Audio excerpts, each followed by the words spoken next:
evening. I will call to order a Wilsonville City Council meeting for November 16, 2020 at, what time is it? Lost my clock. 7:13. 12 p.m. roughly. And request a roll call, please. Councillor Linville? Here. Councillor West? Here. Council President Ackerval? Here. Councillor Lehan? Here. Mayor Knapp? Here. Councillor Lehan, I can only see half of your head. I know. Okay. Fair enough.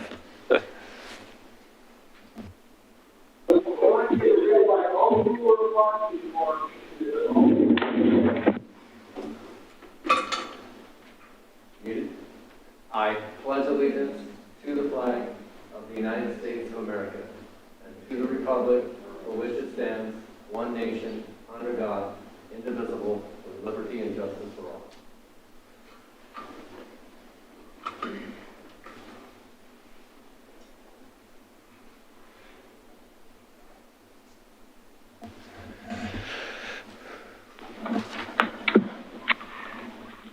Okay, Council, I'm open on a motion on order of agenda, if it would be your pleasure. Do that? Your Honor, I move to approve the order of agenda. Thank you. Motion by Councillor West, second by Councillor Lehan. Thank you very much. All in favor, please say aye. Raise your hand. Aye. Aye. Unanimous. Thank you very much. Mayor's business, have a couple of things here. As was mentioned during work session, this is the time of year when we have had a National Small Business Saturday promoted across the country by small business owners, and we have made the habit of supporting that over the last several years. Sometimes it seems like there's a lot of activity locally, and sometimes it has not. So I would like to make the proclamation of a City of Wilsonville Small Business Saturday for November 28, year 20. Whereas the City of Wilsonville celebrates our local small businesses and the contributions they make to our area economy and community.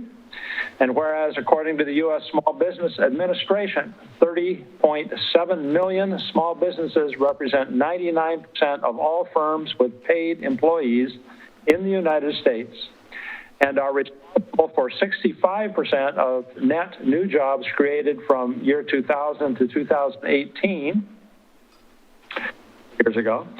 Whereas, while small businesses employ 47% of the employees in the private sector, 62% of small businesses reported that they need to see consumer spending return to pre-COVID levels by the end of 2020 in order to stay in business.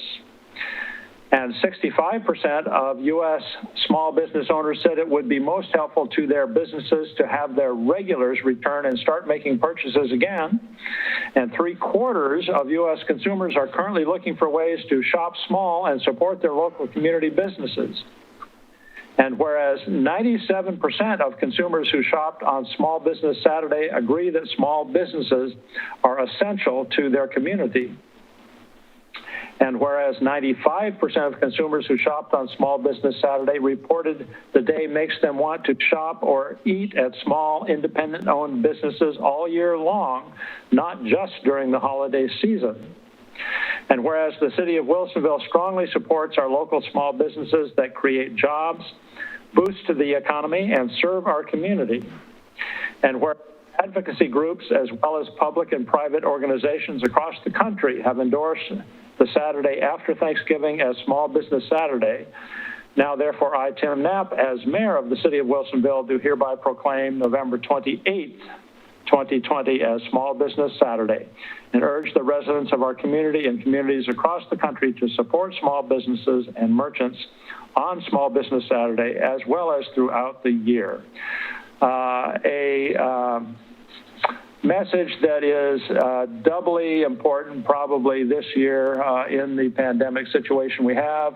as it is even during a regular year. So I hope people will take that to heart.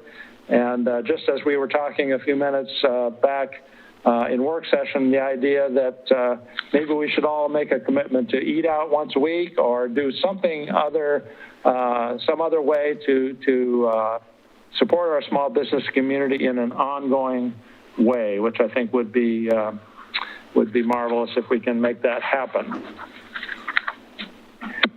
So thank you for that. The second item I have on Mayor's business is the first of our appointments that we make annually for our boards and commissions. Now there's going to be kind of a two-step process. We are still advertising openings, and we have openings for a variety of our different boards and commissions upcoming.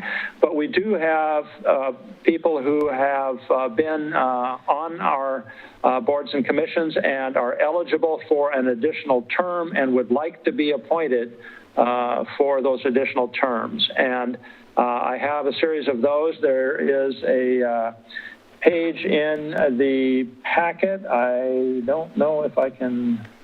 Mayor, while you're looking for that, can I make a note that there's a correction on the DRB reappointment? It reads in the actual reappointment language, it says Daniel McKay, but when it goes down to the motion, it brought down Daniel Christensen from up where the Parks and Rec are. So if whoever's going to make that motion could cross out Christensen on the DRB and add McKay.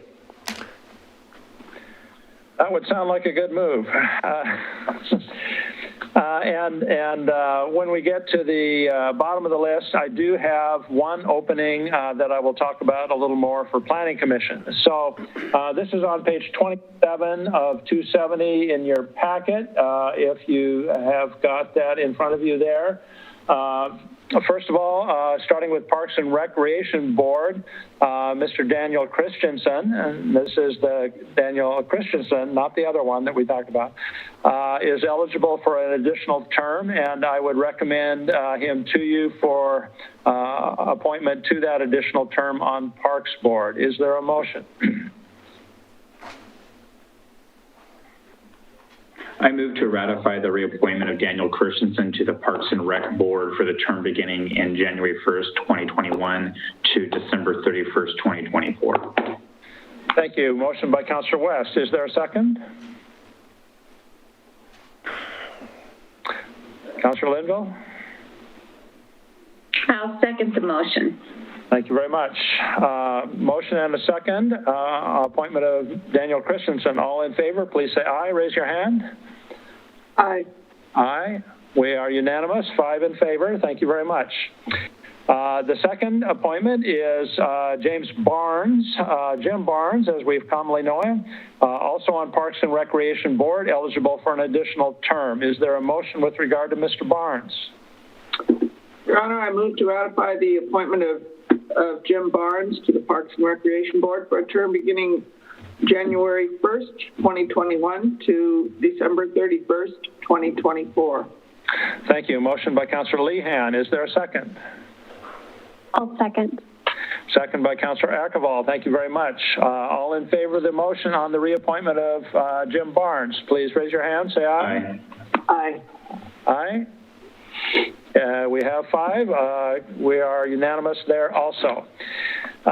Next one is the Development Review Board that was mentioned earlier. This is a reappointment I'm recommending of Mr. Daniel McKay to the Development Review Board. He has been on there for a term and is eligible for an additional one. Is there a motion with regard to Mr. McKay? Your Honor, I move to ratify the reappointment of Daniel McKay to the Development Review Board for a term beginning January 1, 2021 to December 31, 2022. Motion by Councilor Lehan. Thank you. Is there a second? Second. Second by Councilor West. Thank you very much. All in favor of the motion on reappointment of Mr. McKay, please say aye. Raise your hand. Aye. Aye. That is unanimous. Thank you very much. The last one I have scheduled for this evening is a new appointment to, let's see, I'm trying to think, this is I can't remember if this is a full term or a partial term. Did we have any Full term. What is our normal term on Planning Commission? This is a full term, Mayor. Okay, so it's a 3-year full term. We had a slightly early resignation, and therefore we had an opening on Planning Commission. I have been working over the last couple of years to try to give us a balance on Planning Commission. We have frequently had more applicants and more people interested than we could appoint on planning, but I have worked to try to have some gender or diversity, I guess, on Planning Commission. And tonight I'm recommending to you that we appoint Olive Gallagher to the Planning Commission. Olive has been on our Community Enhancement Committee for a couple of years. She is a lady with a extensive history as a ethicist, working in the topic of ethics, and is both a speaker and an author on that topic, and is a well-informed person who will, I think, bring a broadened perspective to Planning Commission. And I heartily recommend the appointment of Olive Gallagher to the Planning Commission at this time. Would anyone like to make a motion? Councilor Linville. Your Honor, I move to ratify the appointment of Olive Gallagher to the Planning Commission for a term beginning 1/1/2021 to 12/31/2023. Thank you. A motion by Councilor Linville. Is there a second? Second. Second by Councilor Lehan. Thank you very much. All in favor, please say aye and raise your hand. Aye. Aye. Unanimous appointment for Olive Gallagher to the Planning Commission. So thank you very much for all of those.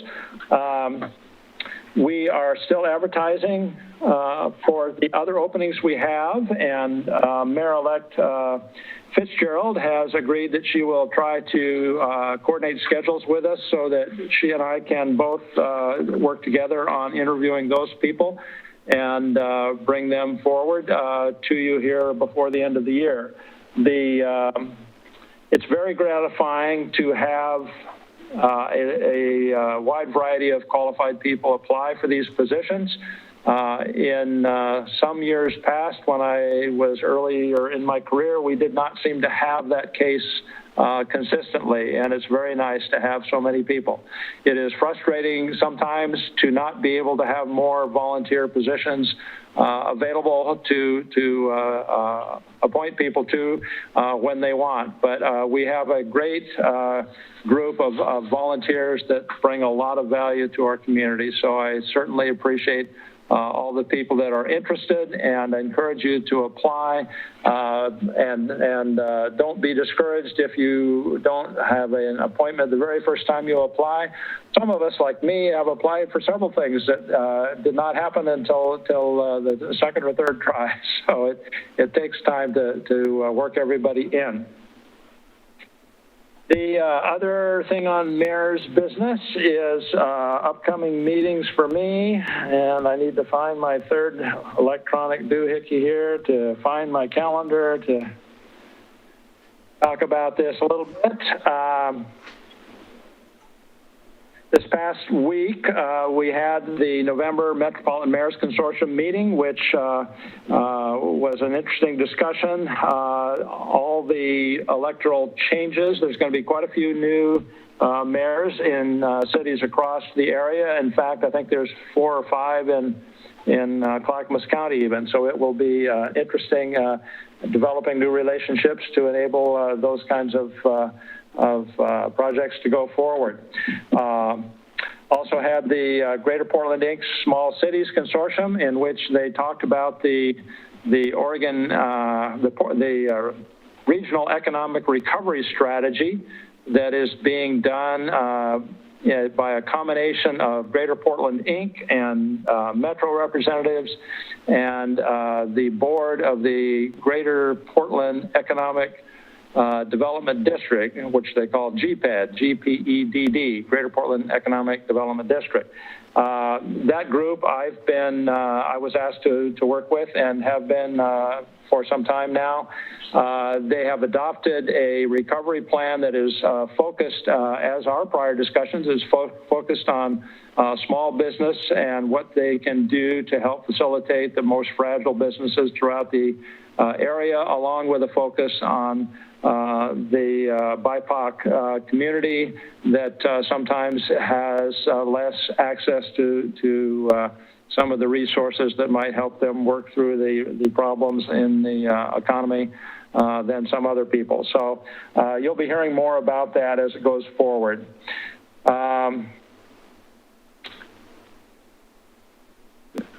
Today I had Washington County Coordinating Committee. This coming week I have a couple of meetings coming up. The Clackamas County Coordinating Committee subcommittee that is the metro area cities meets. They will do this Wednesday.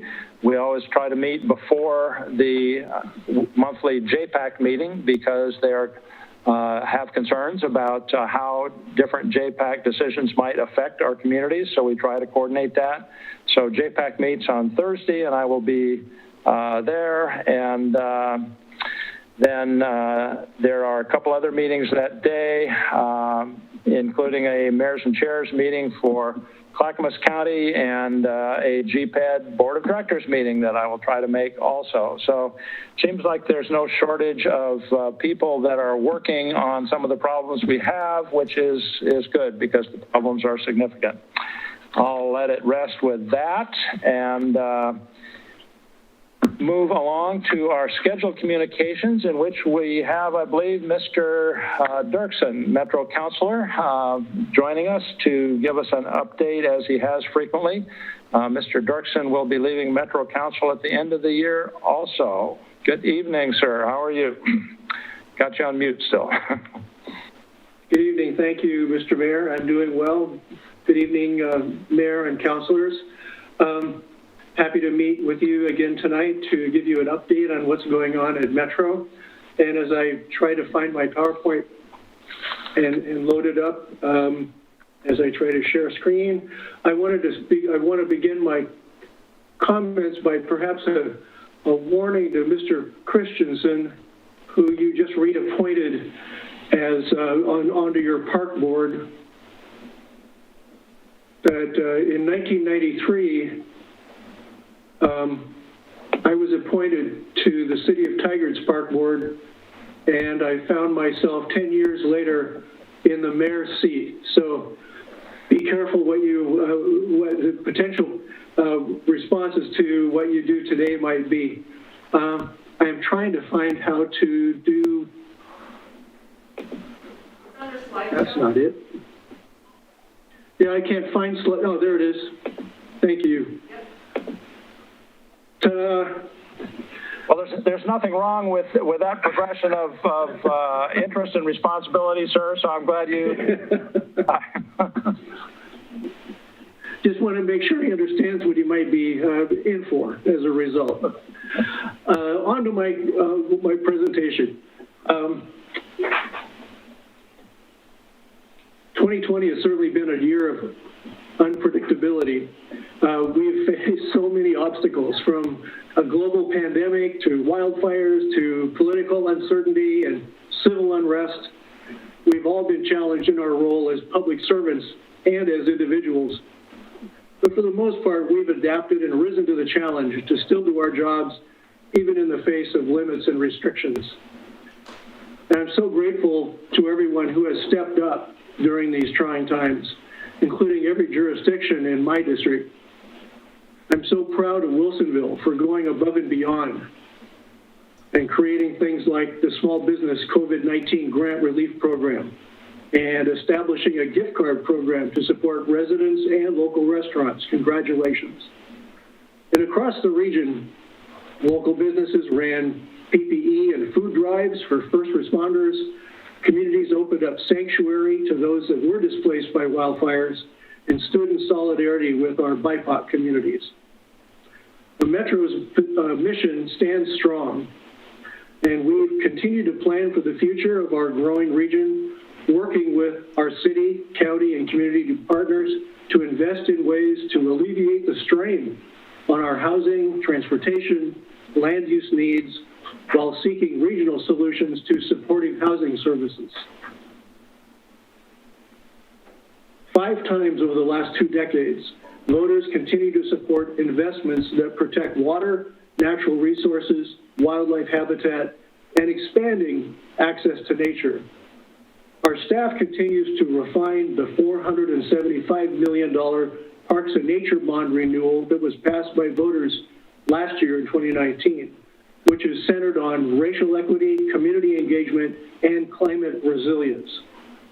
We are currently recruiting for community members to be on the new Bond Oversight Committee. Please help us spread the word to your community members. The application deadline has actually been extended to November 23rd. Those interested can visit our website for more details. In the short term, Metro Council is working to target bond investments that benefit communities most impacted by the pandemic, while expediting the capital grants program and the participatory grant-making pilot program. For the local share program, staff is currently working on a handbook for our 27 local park providers, including the City of Wilsonville, to help guide the work of identifying priority parks and nature projects in their communities. We will be reviewing the draft handbook with our partners soon so that park providers may begin identifying and submitting priority projects for those local share dollars.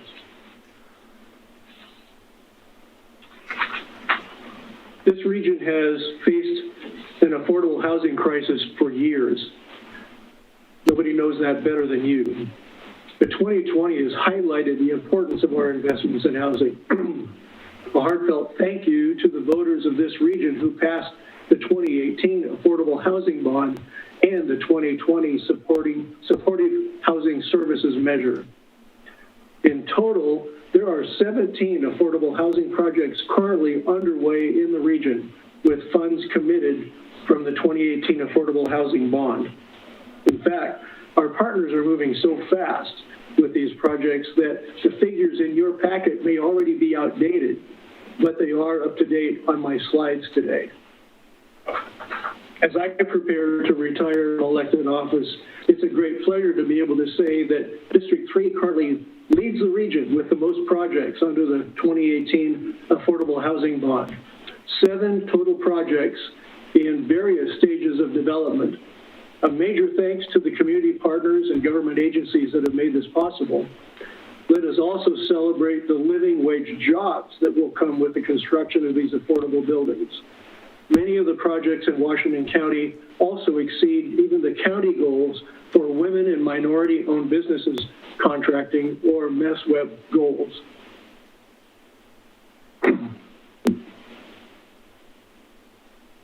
Together, these projects will create 1,897 new affordable homes, which is about half the total unit production goal for the entire program. We're actually ahead of the curve to achieve that goal with the funds that are being provided. Some projects near Wilsonville include the Basalt Creek project in Tualatin in partnership with Community Partners for Affordable Housing, which will provide 116 units of housing, and a project in the early stages, which is not even yet named, in South Cooper Mountain, which will provide 164 units for individuals and families. Work is also underway to implement the Supportive Housing Services measure that regional voters approved in May of this year. And the Metro Council will be approving the Oversight Committee members actually this week. Program implementation is on track and expected to begin in the summer of 2021, bringing critical resources to the region and Washington County and Clackamas County to address the urgent needs of those experiencing homelessness. Staff is working to engage the communities to develop their local implementation plans. Supporting housing services includes 3 key elements: long-term rent assistance, wraparound services, and actual housing units. We need 5,000 units to support the people of this region. A few weeks ago, Metro led a workshop with agency and community partners to focus on strategies that would generate those units. And we look forward to continuing to work with partners on this goal and earning the support even of private landlords and affordable housing developers to help get us there. Metro continues to make progress on the regional waste plan as a blueprint for achieving the community vision that addresses the challenges with our garbage and recycling system. This includes continuing to advocate at the state for more producer responsibility, including household hazardous waste, plastics, packaging, and paper, and mattresses. And Metro is also continuing our engagement work on a possible new state-of-the-art center for collecting waste and recycling on the west side in Cornelius. And a survey is currently available for residents to weigh in on that idea.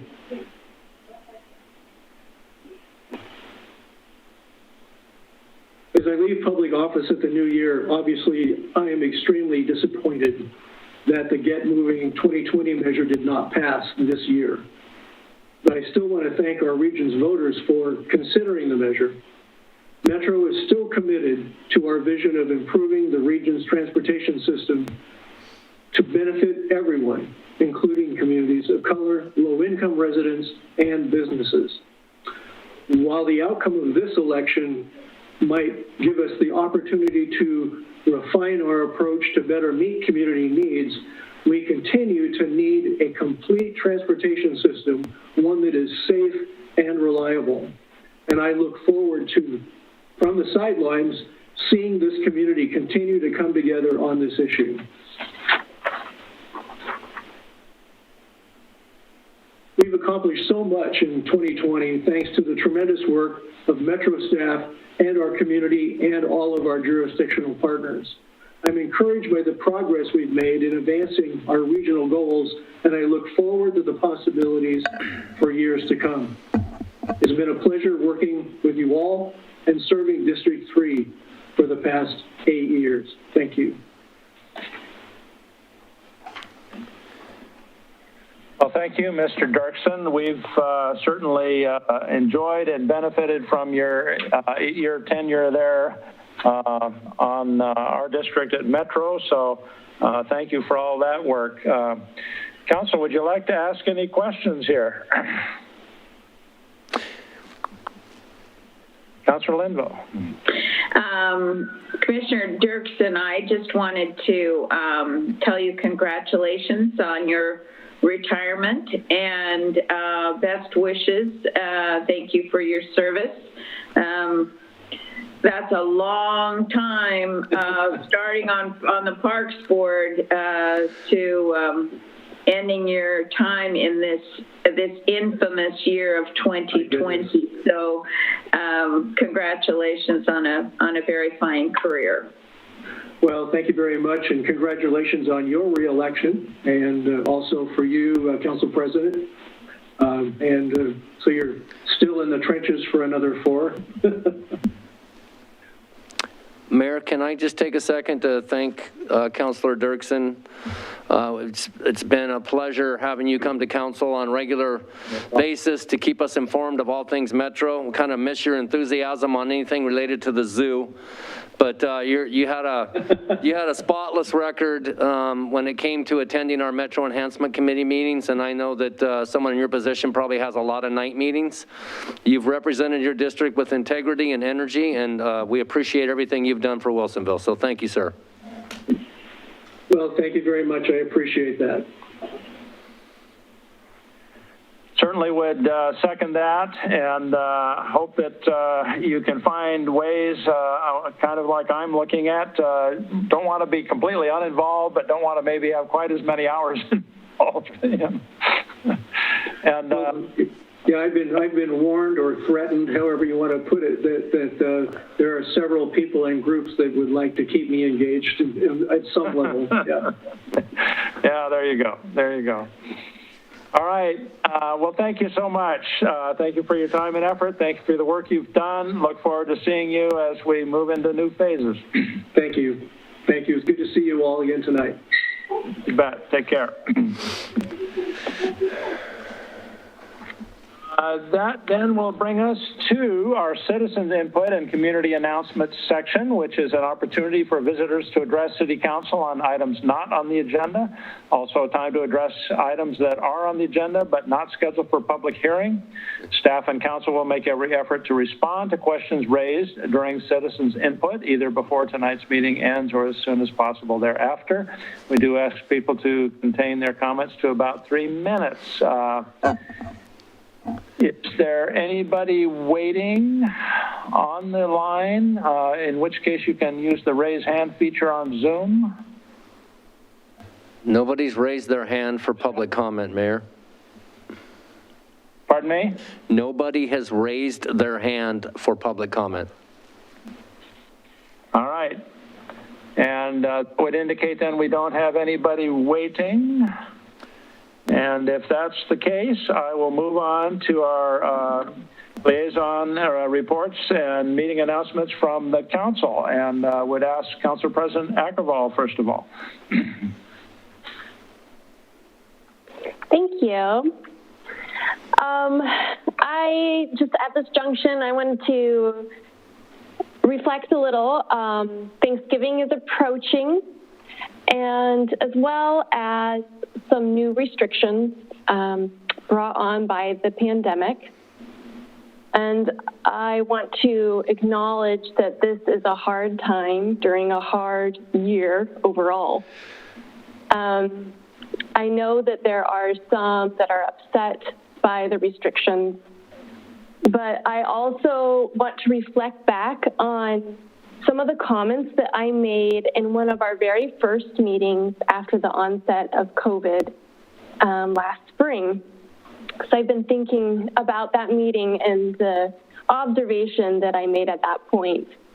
And during that meeting, I commented on seeing some of the images on social media that week of kids celebrating their birthday without a party. And it was during that first weekend when the early restrictions on social interaction, they came very suddenly. And I remember seeing pictures of those kids posing for their birthday photo, sitting behind a large ordered cake and decorations that were clearly meant for a large party.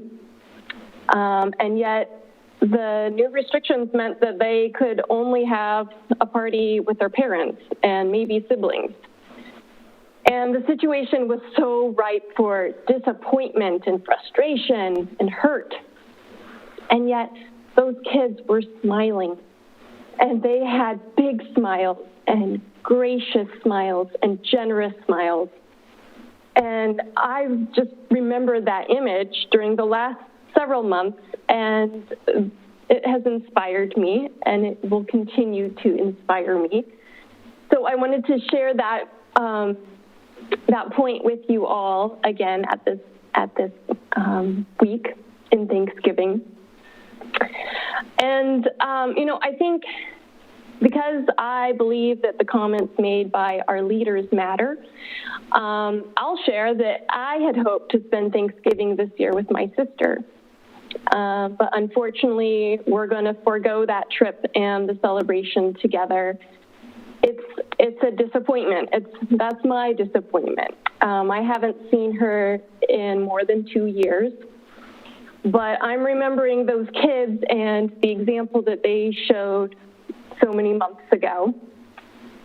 And I know that so many have experienced disappointment and difficulty this year. And we have struggling businesses, and we have loneliness and loss of family members and friends. And my own family has lost a family member due to COVID. and the grief is real. But this Thanksgiving, I want to express my appreciation for those that have made choice to find creative solutions and continue to support our community, but in ways that limit the spread of the virus and increase the spread of kindness. And people have made small sacrifices and large sacrifices. And I want to encourage us that we're going to find a way out of this. We're going to come out of this. And I am so grateful for the care and the love that so many people have shown along the way. And this Thanksgiving, I will be thinking of all of you for those actions. So thank you very much. You know, Thanksgiving is going to be different this year, but I hope that you will all find points to be thankful for as well. So I wish everyone a very good holiday. Thank you and take care, everyone. Thank you very much, Ms. Ackerval. Councilor Lehan. On my mute button. Yes, well, I would say that was very inspirational piece that Councilor Ackerval gave us, but I would say much of the same thing. Our family has made plans for Thanksgiving, changed them, made new plans, changed them again, made some more new plans, and now we've canceled all plans. So it is frustrating. My household has children and grandchildren nearby and far away, and we usually see some variety of them, but now all of that has been canceled, and we don't know, maybe we'll do a Zoom and at least have a piece of pie together. But so we're trying to make the best of it as well, and hope everyone else can as well. The other thing I wanted to say on a positive note with the city is, I was looking at the city manager's report, which we never have enough time for, of course, because it's at the end of the meeting. But we have had just some fabulous work done by Public Works and the Parks Department. The park staff has had some fabulous programs in as socially distanced a way as you can, as has the library. And Public Works and Parks have, they've completely redone the playground here at Park at Merrifield, and the whole hillside has been redone, as well as the dog park. And I continue to get feedback about all these park improvements that are going on in our midst. So at least there's a lot of positive things going on in the community, some of which we can still use and have fun, even if it's just people inside your bubble for this Thanksgiving. And that's about all I had there. Thank you very much. Councilor West. Thank you. I had the great honor of attending LOC's weekly conference call. It was very informative. We got a lot of this information on the lockdown in that call before the governor's address to the state at noon that day. And a lot of that call was focused on how this impacts cities, local governments, and local communities. So that was a very informative call to be a part of, and a very difficult time for many during very controversial lockdowns that impact a lot of people differently. In 2020, as Council President Ackerval has said, has been very difficult for many, many people. And we have a tradition in our family that if you get a little too grumpy, or if you lose a little bit of perspective, or times are just legitimately tough, we have to say 3 things we're thankful for. So I'm going to tell you guys what I am thankful for right now while we address this difficult time. I am incredibly thankful for my family my loving spouse and my kid who amazes me every single day as he keeps a good attitude and struggles with online school and things being taken away from him and expectations because of this. But he has been an example to both my husband and I am so thankful that I get to have this family behind me right now. I am very thankful to be an American and live in the greatest country ever, in one of the best communities in the entire country here in Wilsonville, and Wilsonville is a blessing to our family. And I'm going to be thankful for our small turkey this year because we're still having turkey. So those are the things I'm thankful for.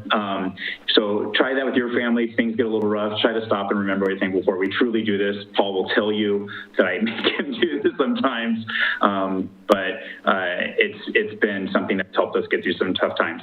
I also want to take a moment to say that I am very thankful that we are beyond the 2020 election and welcome our future mayor-elect, who I know is on this call, and she's going to be fantastic in this seat, and I look forward to that smooth and wonderful transition. Hi, Julie. And I also want to congratulate my colleagues on their wins, Council President Akroval and Linville.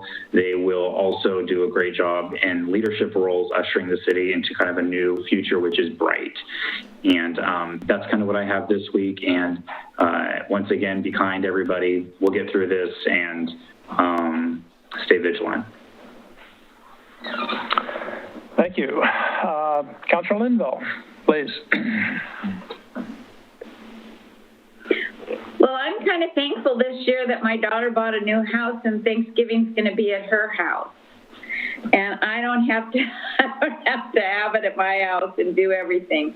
And I think there comes a point at which a person gets to a certain age and it's time for their adult children to take over. And so I'm thankful for that. I only have 2 daughters and there'll only be 6 of us.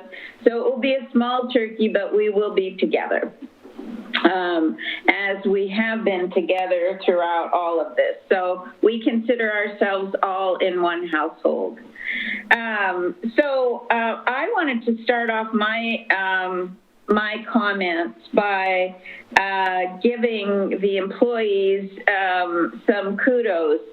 I was reminded as I looked through the department reports and the notice about the trimming of the tree at the corner of Wilsonville Road and Boone's Ferry, that our staff will probably be hot and heavy into the fabulous holiday decorating that we have enjoyed for many years. And I particularly remember last year what an incredible job they did, and wondering if things may be a little bit different, but just wanting them to know that I appreciate their work, and hopefully we have a few days where they can do their work and it's not raining. I also wanted to particularly mention the really how impressed I was with the GoPro waste water tool that the staff created to actually visualize it inside the pipes, inside a buried pipe. I mean, that was just incredible from my perspective, and just reminds me again how fortunate we are that we have such creative and talented staff. I hope that can some way be patented, so that might end up being the Wilsonville GoPro. So that would be great. I attended this last week one of the town center streetscape plan forums, and just listened in as the community provided some input into this streetscape, and that was I think very informative for me to just be a listener, and I appreciated that we had citizens who participated in those forums. I also attended the Home Builders Association Housing Forecast Forum, which I really felt was incredibly valuable. There were some really high-powered experts who provided very good information about forecasting housing for the future and looking at particularly what the drivers are for housing cost. And, you know, we think it's just either a very simple supply and demand issue, but it's not. And there are so many other factors. And I think understanding those really can help me make some good decisions about how we decide policy for the future. So I was pleased. And then I wanted to just remind folks that the Urban Forest Management Open House to provide input is going to be tomorrow, one session at noon and another at 6 p.m. And then on the 18th, I will be attending the French Prairie Forum meeting. That will be the last meeting for the year for us. And then our next Willamette Falls Locks Commission meeting will be on the 2nd of December. Those will all be virtual, and I think there's still some hope that we may be able to get some kind of movement with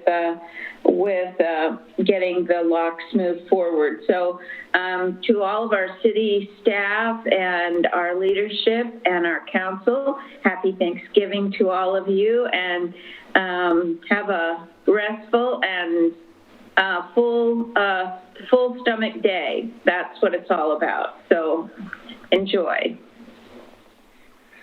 Well, thank you very much.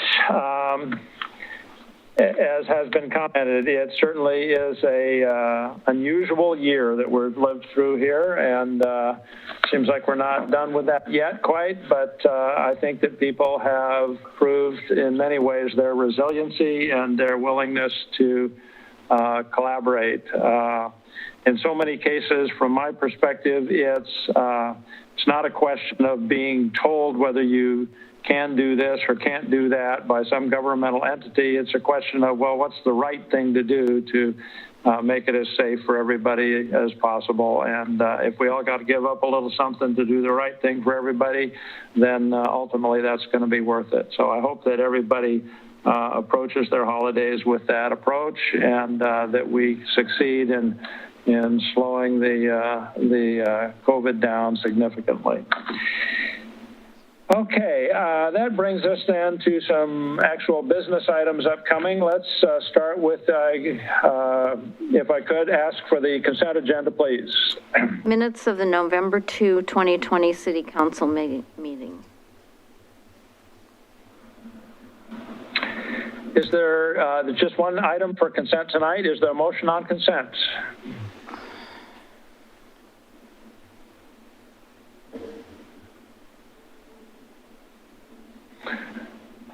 Councilor Linville, as you have a motion? I can't hear you, though. Yes, I do. I'm sorry. Your Honor, I move approval of the consent agenda. Thank you, Councilor Linville. Second by Councilor Lehan. Thank you very much. All in favor, please say aye. Raise your hand. Aye. Aye. Aye. Aye. Aye. We have unanimous. Thank you very much. New business, starting with Resolution 2857. Resolution number 2857, a resolution of the City of Wilsonville City Council adopting the Arts, Culture, and Heritage Strategy, November 2020. Good evening, Mayor Knapp. Mr. Hodnett, good evening again. Thank you. And this item pertains to the adoption of the Arts, Culture, and Heritage Strategy. Let me go ahead and screen share, if I may, regarding a presentation we have arranged here for you. And with us tonight is Bill Flood, Community Cultural Development Consultant, who has advised us on this process.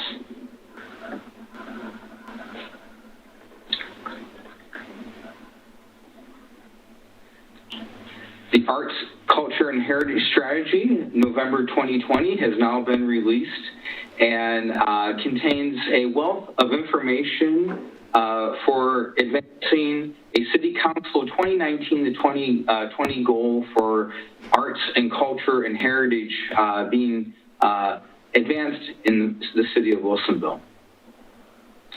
Tonight's City Council's presentation on the Arts, Culture, and Heritage Strategy includes reviewing our extensive public engagement process and our findings and recommendations that fell under 4 different primary categories of community context, cultural nonprofits, the public sector, and public art and the cultural center.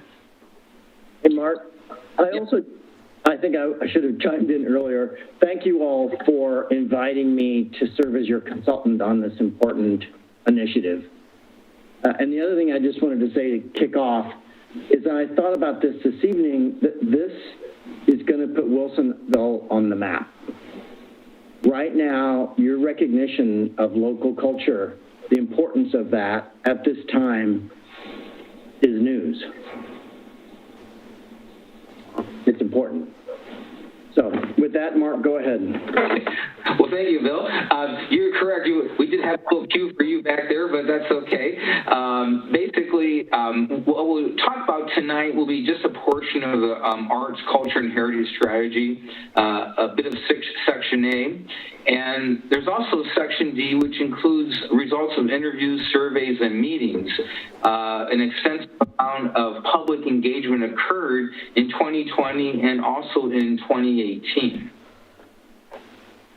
There's additional content that's focused in the appendices that provide background information that support the City Council's adoption of the Arts, Culture, and Heritage Strategy. There's over 1,600 pages of various appendices covering components of arts and culture and heritage, but also the process of creating this document. Part of this extensive public engagement process included an Arts, Culture, and Heritage Strategy Task Force with 42 members, the largest in the city's history. And of those 42 members, 33 volunteered to serve on a variety of committees to help us better refine and create a strategy responsive to community desires and needs. You know, this was another thing that really was overwhelming to me, that this many people came out in the early stages of this pandemic. Again, just incredible local support. Very true. During all of our public meetings, we held a series of meetings on Zoom. We'd have like 33, 35 people. You had to switch between like 3 screens just to try to see everybody who was attending, and to make sure you could gauge their visual feedback and whatnot. So we had a high amount of engagement, both from the task force as well as from our youth community members and members of the Latinx family in the community. Plus, we had held a large community meeting in 2018 at the public library that really helped to inform a lot of this process and our findings and recommendations.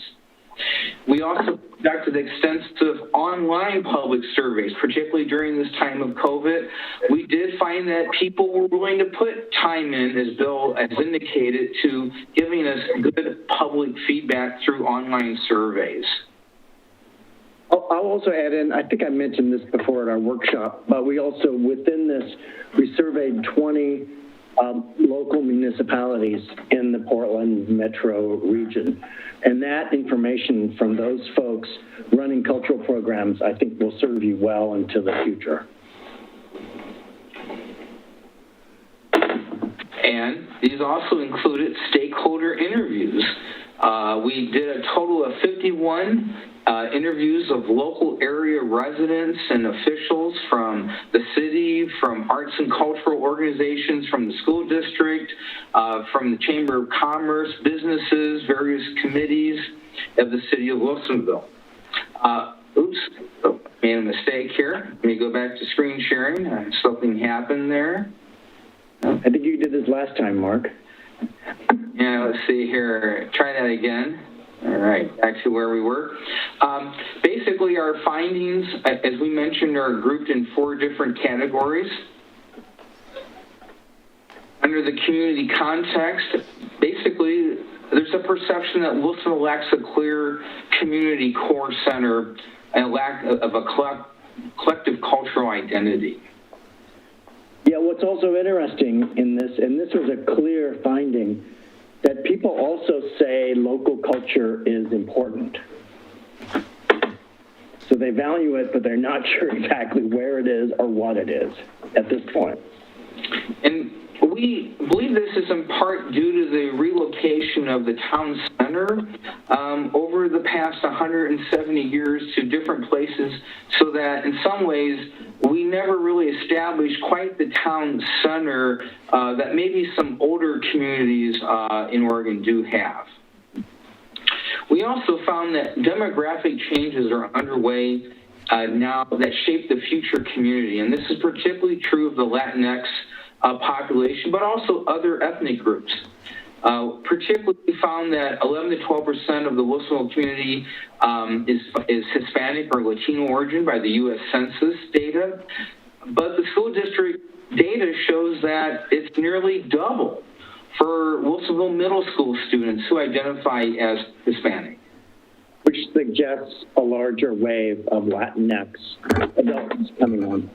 The other thing I want to add there, I found very interesting in both our surveys and then the interviews I conducted, that some people choose Wilsonville's diversity. They choose to live in Wilsonville, not West Lynn, for example, because it's more ethnically, socioeconomically diverse. Diversity is a form of strength. We also found regarding our cultural nonprofits that our nonprofits are stressed, and I know that Councilor Lehan and other members of the council were concerned about this, and anecdotally, well, the city commissioned a type of forensic analysis of 22 cultural nonprofits in Wilsonville by examining their Form IRS, Form 990, that's their federal tax form. We found that half the nonprofits are very small with budgets under $50,000. 3 of 13 reported overall decreases in revenues over 5 years, and nearly half reported overall decreases in net income over 5 years. And I don't really have anything to add, Mark. You said it. Sure. We also found that the COVID-19 pandemic has basically worsened the condition of our nonprofits. And it happened to be that the Nonprofit Association of Oregon and Portland State University and others were conducting a survey during the April, May, June timeframe and reported this information regarding the stresses that the COVID-19 pandemic has introduced to our nonprofits. Yeah, I'll just add a couple of really practical things. Is that when is the last time that you were able to see live theater? So doors have been shut. Museums are closed now. Just as businesses are struggling too. I think it's a real parallel. Indeed. And then regarding the public sector, obviously the city lacks a comprehensive plan for supporting arts and culture, and that's why council had us undertake a strategy. And indeed what we found was there are very consistent themes that have arose from our interviews and from our surveys. Yeah, you go ahead, Mark. When we asked the community for their survey of a cultural vision, a vision of culture in Wilsonville, this is the word cloud that was produced from the most often used words that came from that survey. Yeah, I think it's kind of clear. People's vision, people also really, they appreciate, again, from the findings that we gathered, they really appreciate the events, the cultural events that are in Wilsonville currently. We also asked, what were our cultural attributes or strengths? certain things definitely rose to the top. Yeah, for sure, the library popped out as a huge strength. Parks pops out, and also the schools programs. I think we mentioned this before, as popped out. And actually, people kind of visioning, they said, well, it would be great if the schools' arts and culture programs, even the international nights, the Dia de los Muertos Festival, if those things could kind of flow out into the community. And conversely, we also asked during our cultural vision survey, what are the challenges or barriers to participating in local culture? Yeah, so you see, I think opportunities popped out a lot to me, but place, again, is kind of right in the middle of this, and lacking a cultural center and cultural opportunities. And we also found that while the primary units of local government, meaning the city and the school district primarily, coordinate on many projects, members of the public would like to see us do more, and particularly to provide greater support and coordination for cultural activities in the community and in conjunction with the school district. Yeah, there's a call for leadership for sure. And indeed, the community seeks public sector leadership to support advancing community-centric arts and culture. You can go ahead, Mark. And then regarding the Public Art Cultural Center, public art is recognized, as Bill indicated, as a significant cultural asset in Wilsonville. This has been shown over time since 2003 with the formation of Citizens for Public Art, and subsequently the Wilsonville Arts and Culture Council and the Charbonneau Arts Association. We've also noted public art as a tool of creative placemaking in several recently adopted master plans. Yeah, I think you nailed it there, Mark. And finally, substantial community demand exists for an arts and cultural center. And I think this follows directly from the lack of core or lack of center or some perceived kind of lack of culture, that there seems to be strong support for a place or places for local culture to happen. And then regarding the last of the findings for funding and resources was basically it's essential that we look to engage the community, the nonprofits, to help develop long-term funding sources and to have dedicated staffing to help develop the funding resources to support arts and culture in the community. And I just checked right before I jumped online, and we've actually got 3 pages of kind of backup resource material to these findings. But the one that really struck me from our survey of the other municipalities is this balanced funding model, is that with the diverse sources and kind of mining both the assets that the public organizations bring to cultural support and funding, and then the private for-profits and the private nonprofits have access to other funds. So again, that's going to take kind of that's going to take leadership and coordination to mine that. Which then leads to the recommendations from the strategy, again, grouped under the same 4 headings. And first of all, the first recommendation is that the City Council adopts the strategy, which basically encourages to have active coordination with the school district and other cultural nonprofits and supporters. And as Bill has noted, leadership does not mean doing everything, but it does mean stepping forward to help engage and coordinate. Yeah, that's what I was going to say too, Mark. So you can go ahead. Our second recommendation is the City Council has already, in effect, done this to make cultural diversity and ethnic inclusivity a priority. And in 2017, when the City Council declared the City of Wilsonville as a welcoming, inclusive city through a resolution. We were also advised to bring on board from the outset various cultural diversity, minority populations, better to do it from the start. Yeah, and I just also want to underscore that this clearly was voiced throughout our different outreach strategies. We didn't make this up. This came from the community. So this lends itself well to the city's recent efforts at diversity. Regarding our cultural nonprofits, basically, the forensic analysis group that conducted this recommended several items, that there could be better nonprofit development training, and possibly that maybe some of our nonprofits should look at to consolidate or collaborate. Is it program versus independent organization? And while this is not for the city to decide, it is a conversation that we can help engender.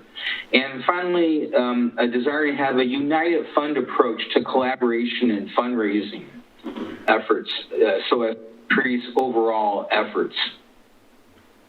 Yeah, and just kind of in perspective here, the nonprofits in any community play an important part of the cultural ecology, if you will, along with the public and the for-profits.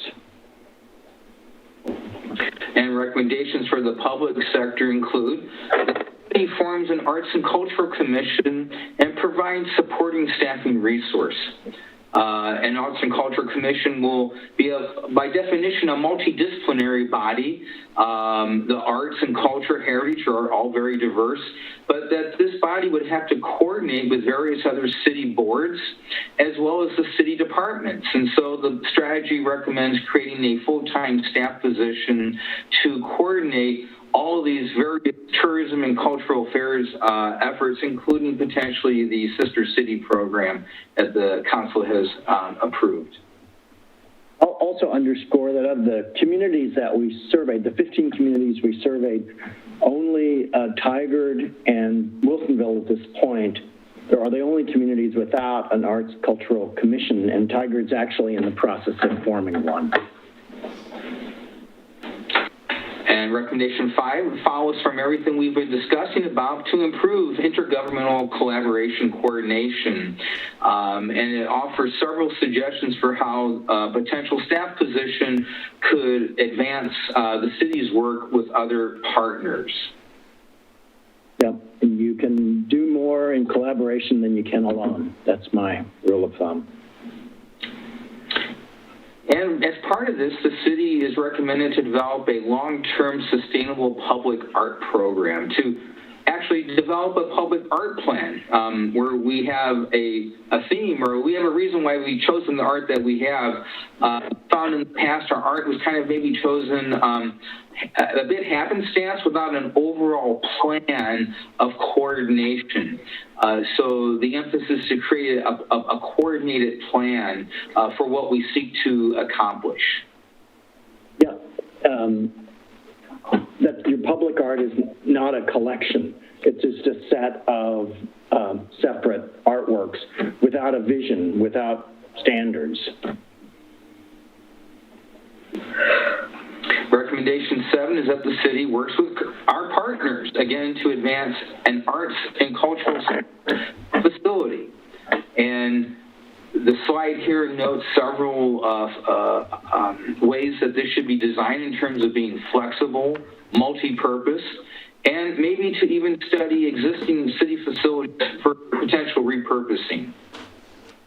And I also found it really great that people were modest in what they were asking for a cultural center.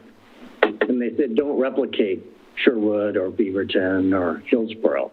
Let's potentially do something that can flex and change as we grow and change. And it might not be a thing, like a facility. It could be a set of facilities or a kind of a network. Appropriate to the scale and to the use. Yeah. And following on funding recommendations is basically to look for sustainable funding mechanisms to support a cultural affairs program, but that means also looking at new funding sources and having the community's engagement to decide what kind of funding sources are appropriate, but most of all to have diversified funding sources that also include engaging the private sector, as well as leveraging grants from other sources. Yeah, Mark, I think you summed it up there. That, in essence, City Council members, is our presentation for resolution number 2857 that adopts the Arts, Culture, and Heritage Strategy. We are happy to answer any questions that you may have. Thank you. Mark, can I add one more thing? Please. I also thought as I was, before I just jumped on this, is that 25 plus years ago, I served as the Community Development Coordinator for the Oregon Arts Commission, and I worked with communities all over the state. And one person kept talking to me about Wilsonville and Wilsonville and Wilsonville, and that was Theone Gilmore. So Theone has been in my head through this entire process, and now I understand her Wilsonville. So to me, it's a little personal, but this is an honor. Tonight is an honor, and this, frankly, to me is an honor of Theone's vision and how hard she worked to bring culture together locally. Thank you. Council, questions? Councilor Lehan. Yes, so did I miss it, or I was trying to look for it, outside, organizations outside of Wilsonville? Did we go through something like that? Of taking advantage of or participating in? Or you want me to just jump in? We are or should be a member of the Willamette Falls and Landings National Heritage Area Coalition. I mean, this is a big coalition that used to just be around Willamette Falls, but has moved upriver to include Champoeg, Wilsonville, and everybody to the Wheatland Ferry. They will be going after national heritage recognition this year in Congress through Congressman Schrader's office, and we just have to participate in this because it will bring recognition to all of these communities, particularly on the river between Milwaukee and the Wheatland Ferry. So being a national heritage area is huge, not just for the heritage piece, but for art and recreation and all the other things that it attracts if we are successful in becoming a national heritage area. So I have been remiss in not moving this forward as much as I should have, but we have not been a contributing member of this coalition, even though I have been serving on it, and we're listed as a member. But most of the other cities, West Lynn, Oregon City, Lake Oswego, Tualatin, etc., are, they contribute somewhere between $5,000 and $15,000 a year to keep that organization going.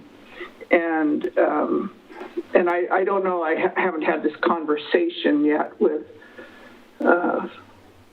Bill or Mark, but and that's a huge one, and there may be others as well, but we can't just do all the navel gazing and not look out and say what is going on around us.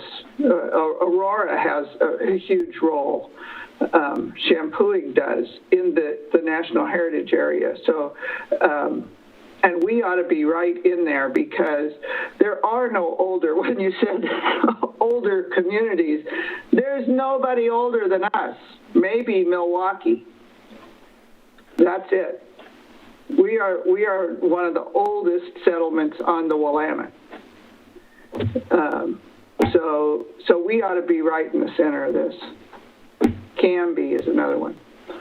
Anyway, that's a little bit of my soapbox, but I agree with everything else that's in there as well. But we need to see what's going on around us that we might be able to take advantage of, or because what it does come with some level of money, and they're in the process of putting together a driving tour and other things to advertise, especially the upriver communities, which we are one. Mayor Knapp, Councilor Lehan, that's an excellent point. I will note that the City Council has previously endorsed resolutions in support of the Willamette Falls and Locks and the Heritage Area. Also, this is usually a component of our legislative agenda. So it was the locks, and the locks is a whole different thing. But I should have mentioned that also. That's a whole different thing moving with the Corps of Engineers. But Willamette Falls and Landings, they're two different organizations working in, jointly and separately. I'm sure the city manager will be happy to entertain a discussion of how the city can best support these efforts. Yeah. That looked like a good plan to me. I'm good with it. Yeah, well, we've been working for a couple of years through some challenging times here, but it is a very significant amount of background work. I mean, I've just been amazed by the amount of input, the number of contacts, the diverse set of interests that you have brought together, and given the awareness we've had of the challenges that some of our arts organizations have had over the last few years, I think it's very impressive, and I think that it can give Wilsonville a point from which to coalesce and set some priorities, and your recommendations, are succinct and specific, and I think that's a very strong place to move forward from. So I'm very pleased with the work that's been done at this point. Obviously, there's more to do. There always is more to do, but at least we kind of know where we are and what our assets are and what our challenges are. And, I just think it's a marvelous effort to get us to a focus point, I guess I would say. Can I clarify? Comments? I'm sorry, go ahead. I was just going to ask if I could clarify. Is Councilor Lehan asking that we include some language in the arts and culture plan on the Willamette Landing? Well, I think it would be good to include something about it because it is it's moving in the direction of becoming a national heritage area. So it's a congressional thing that we want to be, clearly supportive of. Okay, so but this. I didn't have any language specific in mind. All right, well, it's not an ordinance, it's a resolution. So what I'd recommend is that when you get to the point of adopting the resolution, that you see if you can get a second and get into some discussion about giving staff general direction on what it is you'd like us to include, and we can figure out where to put it and how to say it. If that's important to council. Yeah. Okay, thank you. Yeah, that would be fine. Other comments or perspectives? Councilor Linville. Well, I was fortunate to serve with Councilor Lehan on the task force, and I just wanted to commend Mark and Bill on the work that was done. Incredibly comprehensive. I think, as the mayor said, a long process, 2-year process, and probably marks the largest task force that the city has ever put together. And I think it's a wonderful roadmap for the future.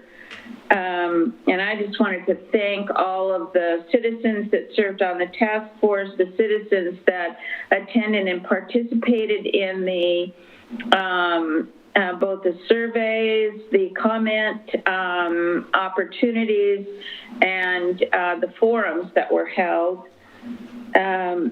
And also other staff support in putting the strategic plan together. And I guess personally, I look forward to providing a degree of continuity with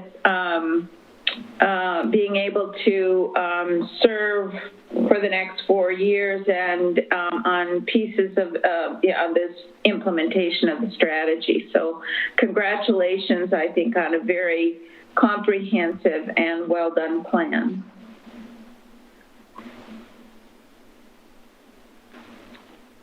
Councilor Akeball. Thank you. Yeah, I would like to echo the thanks to both staff and also the volunteer community task force members for all of their input, as well as survey respondents and the many, many people that have been involved in this. And I think it is notable that we had such broad and voluminous, I guess, right, public support during this time on the project. I appreciate the recommendations that are put forth by the plan. And I also noted just the document itself had some really nice aspects to it, has some wonderful images, you know, kind of woven throughout. When I was reviewing the plan, it really made me feel proud and appreciative of some of the specific spots that we have and events and people that bring so much to our community. I also really appreciated the Wilsonville community cultural situation in a historical context section. That was at the beginning, and it walked through the history and paid respects to also to Indigenous peoples that have been in this area. And I think it's important that, you know, that narrative is woven into this work.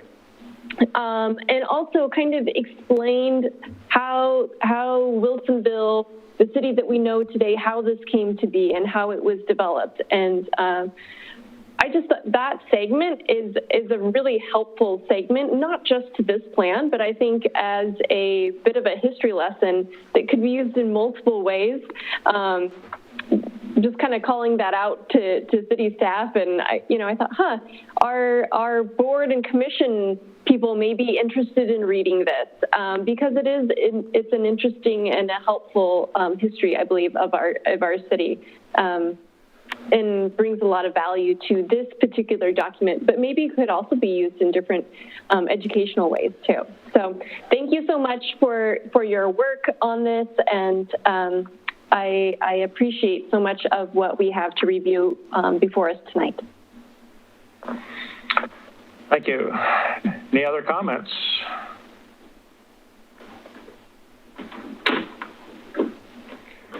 Well, I'm seeing none at this point. The question in front of the council is, what would you like to do with Resolution 2857 on the Arts, Cultural, and Heritage Strategy?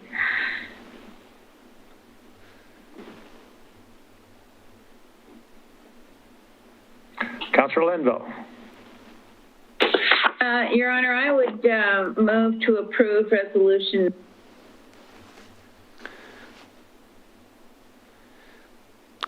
If our phones are out, so we can't hear you all. Can you hear us?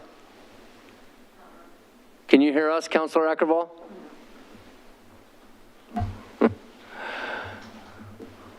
Out phone is out.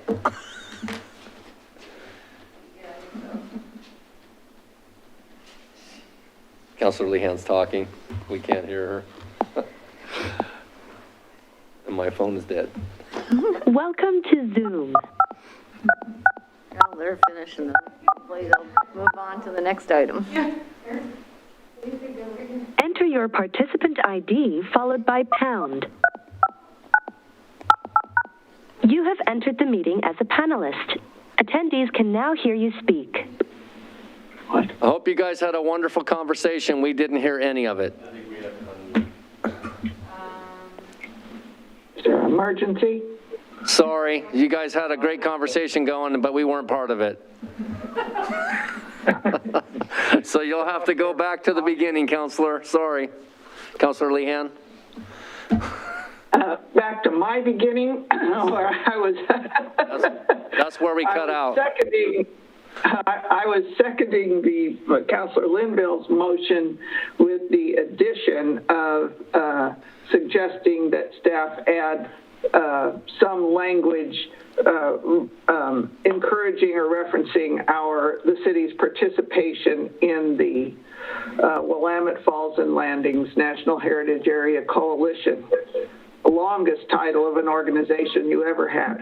If council is comfortable, I would just ask that if you would allow Mark to work with Councilor Lehan on coming up with that language to make sure it goes in the appropriate place or places, if you're comfortable with that and you're comfortable with the concept of advocating for Willamette Landing, I would, if Councilor Lehan is okay with that.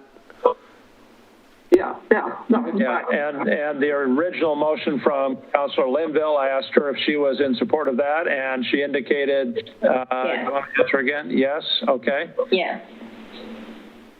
Okay. Other discussion? I will note that we also found a couple little Scrivener's corrections for the document today. So there's a few minor edits, and we can certainly include Councilor Lehan's motion amendment text on the Willamette Falls and Landings within the document quite easily, I would imagine. Okay, sounds good. All right, if there's no further discussion, I'm going to ask for the vote on the motion to approve Resolution 2857. It has been described. All in favor, please say aye and raise your hand. Aye. Aye. We are unanimous, 5 in favor. Thank you very much. And Mr. Flood, Mr. Ottenad, thank you very much for your work. Appreciate it. Thank you. That brings us to our next new business item, Resolution number 2861. Resolution number 2861, resolution of the Wilsonville City Council accepting the Metro Employment Lands Readiness Report for the Coffee Creek Industrial Area. Thank you. Mr. Vance, do you have a little information for us? All right. Thank you, Mayor. Good evening, Council. My name is Jordan Vance, Economic Development Manager. We've already seen a presentation on this topic earlier this evening and had some discussion, so I'll be brief with my overview. The topic is the Site Readiness and Development Report on the Coffee Creek Industrial Area as part of Resolution 2861. Let me share my screen here.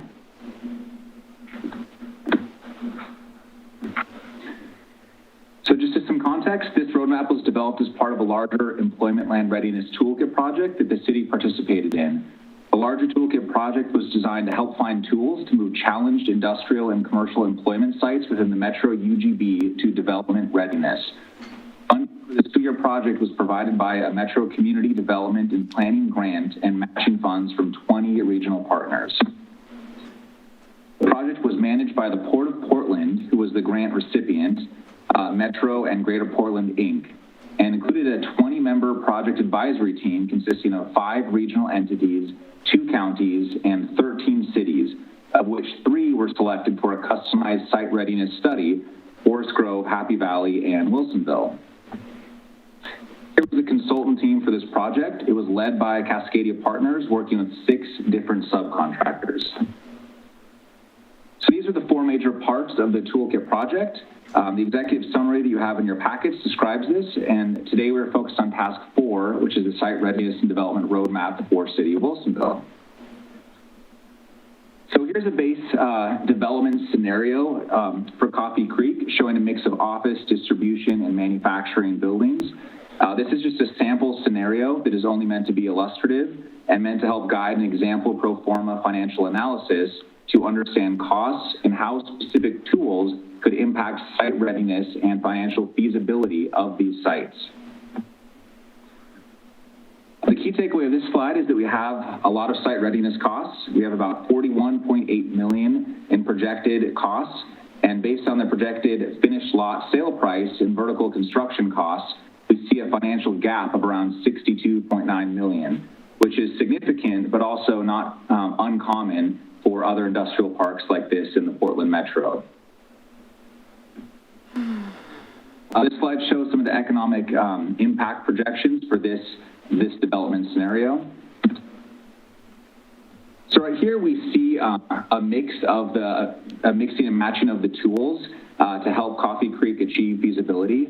And I think the takeaway here is there's no one silver bullet or panacea to solve our problems and to finance our infrastructure. It's really going to take a combination of these different tools to help us achieve that feasibility. These next couple slides show demographic data of the site and surrounding area, given that Coffee Creek Employment District will pull workforce from numerous locations outside Wilsonville. And the next two slides outline some initial equity and economic data considerations, really just to help inform preliminary foundational conversations around equity and how that could relate to employment land planning. So here are the final recommendations, and there's a lot more reading and descriptions behind each of these. A few of these kind of jumped out at me. I think one that was interesting to me was urban renewal and exploring the viability of using TIF revenue in new and different ways, including to reimburse private sector site readiness costs. This is interesting because this idea just also came up with the formation of the WIN program, so it could be worth exploring further to see if the district has financial capacity to include something like this. Another interesting idea was the MSTIP program, which is a Washington County funding mechanism that the voters approved by ballot measure. Given Coffee Creek will provide employment lands and high jobs for the entire region, not just Wilsonville, I think there's argument to be made on how an off-site project like Day Road improvements could help the residents of Washington County. So these are just a couple ideas to chew on. We know there's a lot of information reports to parse through. So today's action is really just to get any feedback from council. This is a course guide, so this will live with us, and we can continue to prioritize some of these tools if we think they have applicability in Wilsonville.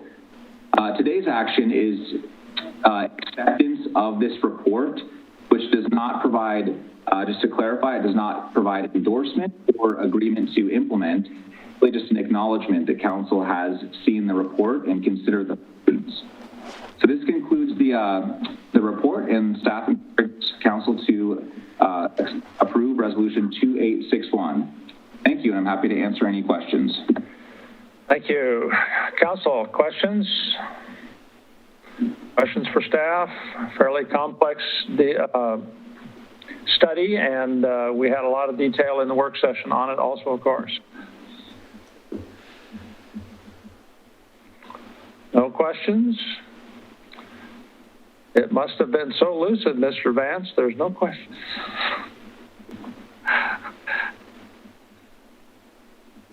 Councilor Ackervall. I move to approve resolution number 2861. Thank you. Motion by Councilor Ackervall. Second? Second. Second by Councilor. Further discussion? Oh, Mr. Maker. Go ahead.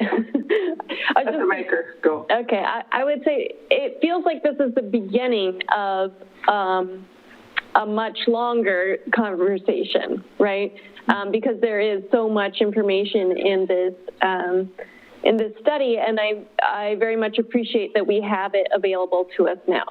And I look forward to more conversations when we can pick into the details and figure out what may be the best match for our own community, and those will be heavy conversations. So I hope we will have support of staff as we continue to have that sort of dialogue and figure out how we can benefit our city leveraging this information. Thank you. Other comments? Well, that's essentially what I was going to say, that these are a series of strategies, all of which have, if you drill down into them, I would have questions on a lot of them. So it's not that I don't have questions on them, but we're not at that level of drilling down to that level of detail. And so including them in a readiness report as possibilities, I think is appropriate. Whether we eventually use any or all of them is a different issue. Thank you. Other comments?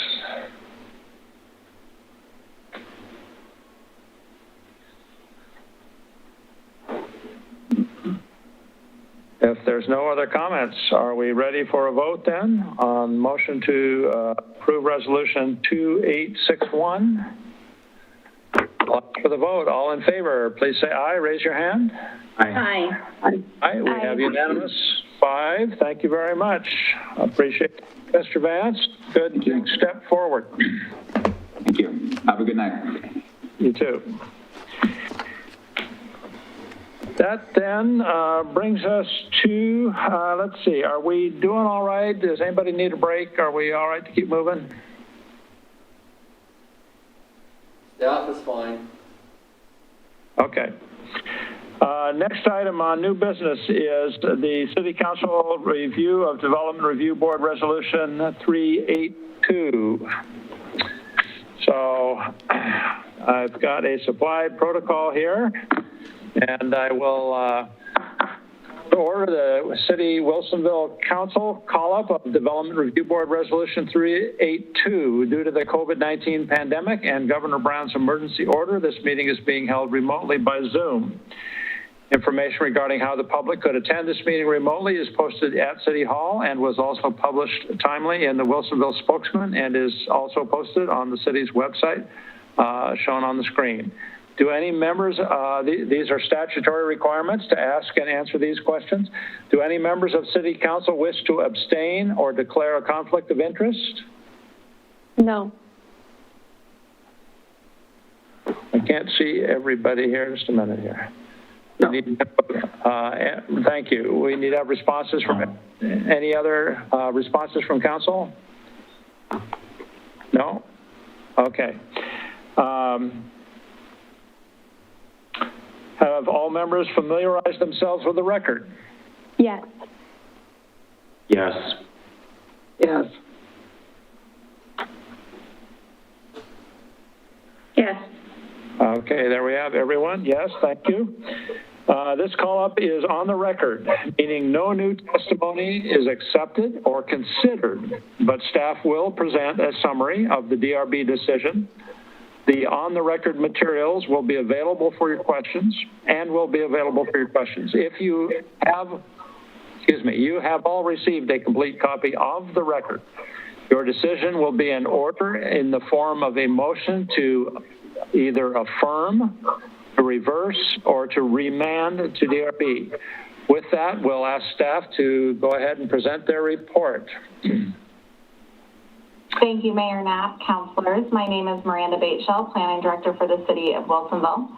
As you saw in your packet, we prepared a staff report. It begins on page 168 of 270, and it was intended to help guide you all in reviewing the record, which we know is substantive. The presentation tonight that staff has prepared is a little longer than planning typically prepares, but it is still very concise, and we limited it to only those issues that were raised during the DRB process.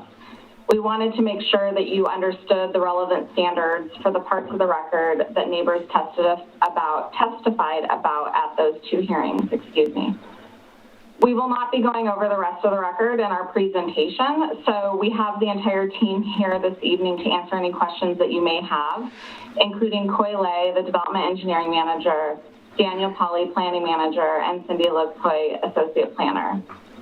So if you don't have any immediate questions, I'm going to turn it over to Ms. Lugtoy for the presentation. Any questions at this point? Please proceed.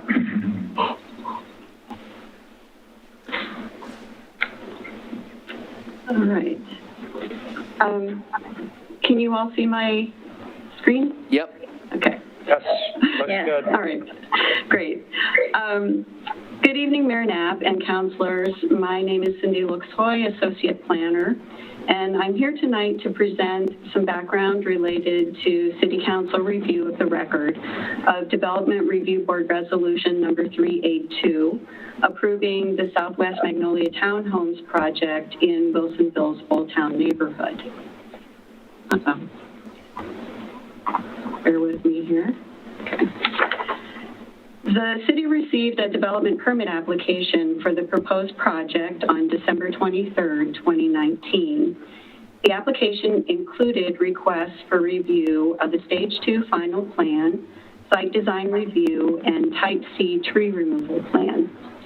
The proposal is for a 6-unit residential development in 2 buildings located at 30535 Southwest Magnolia Avenue at the north end of Wilsonville's Old Town neighborhood.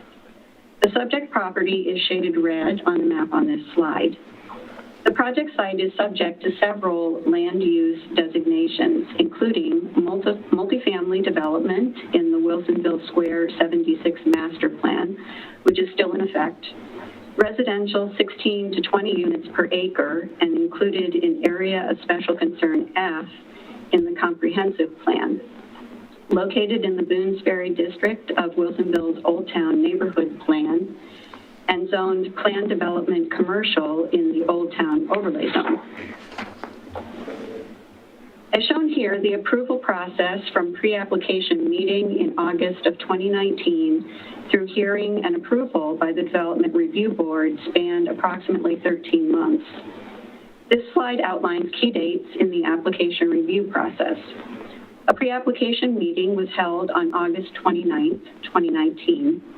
The applicant held a voluntary neighborhood meeting on October 29th of 2019. The application was submitted on December 23rd, 2019. On June 25th, 2020, the application was deemed complete. And the first Development Review Board public hearing was held on August 24th, 2020. Substantial public testimony was received and the hearing was continued to September 28th, 2020. On September 28th, the Development Review Board received additional public testimony, deliberated, and approved the application with conditions by resolution number 382. In oral and written testimony received at the DRB public hearing on August 24th and continuation on September 28th, citizens raised concerns about several aspects of the proposed development. Key concerns fell into the following topic areas: height guidelines, allowed uses and density, parking, traffic, and site design. No other issues were identified related to the applicable standards and findings for this project, and no issues were identified regarding procedural requirements.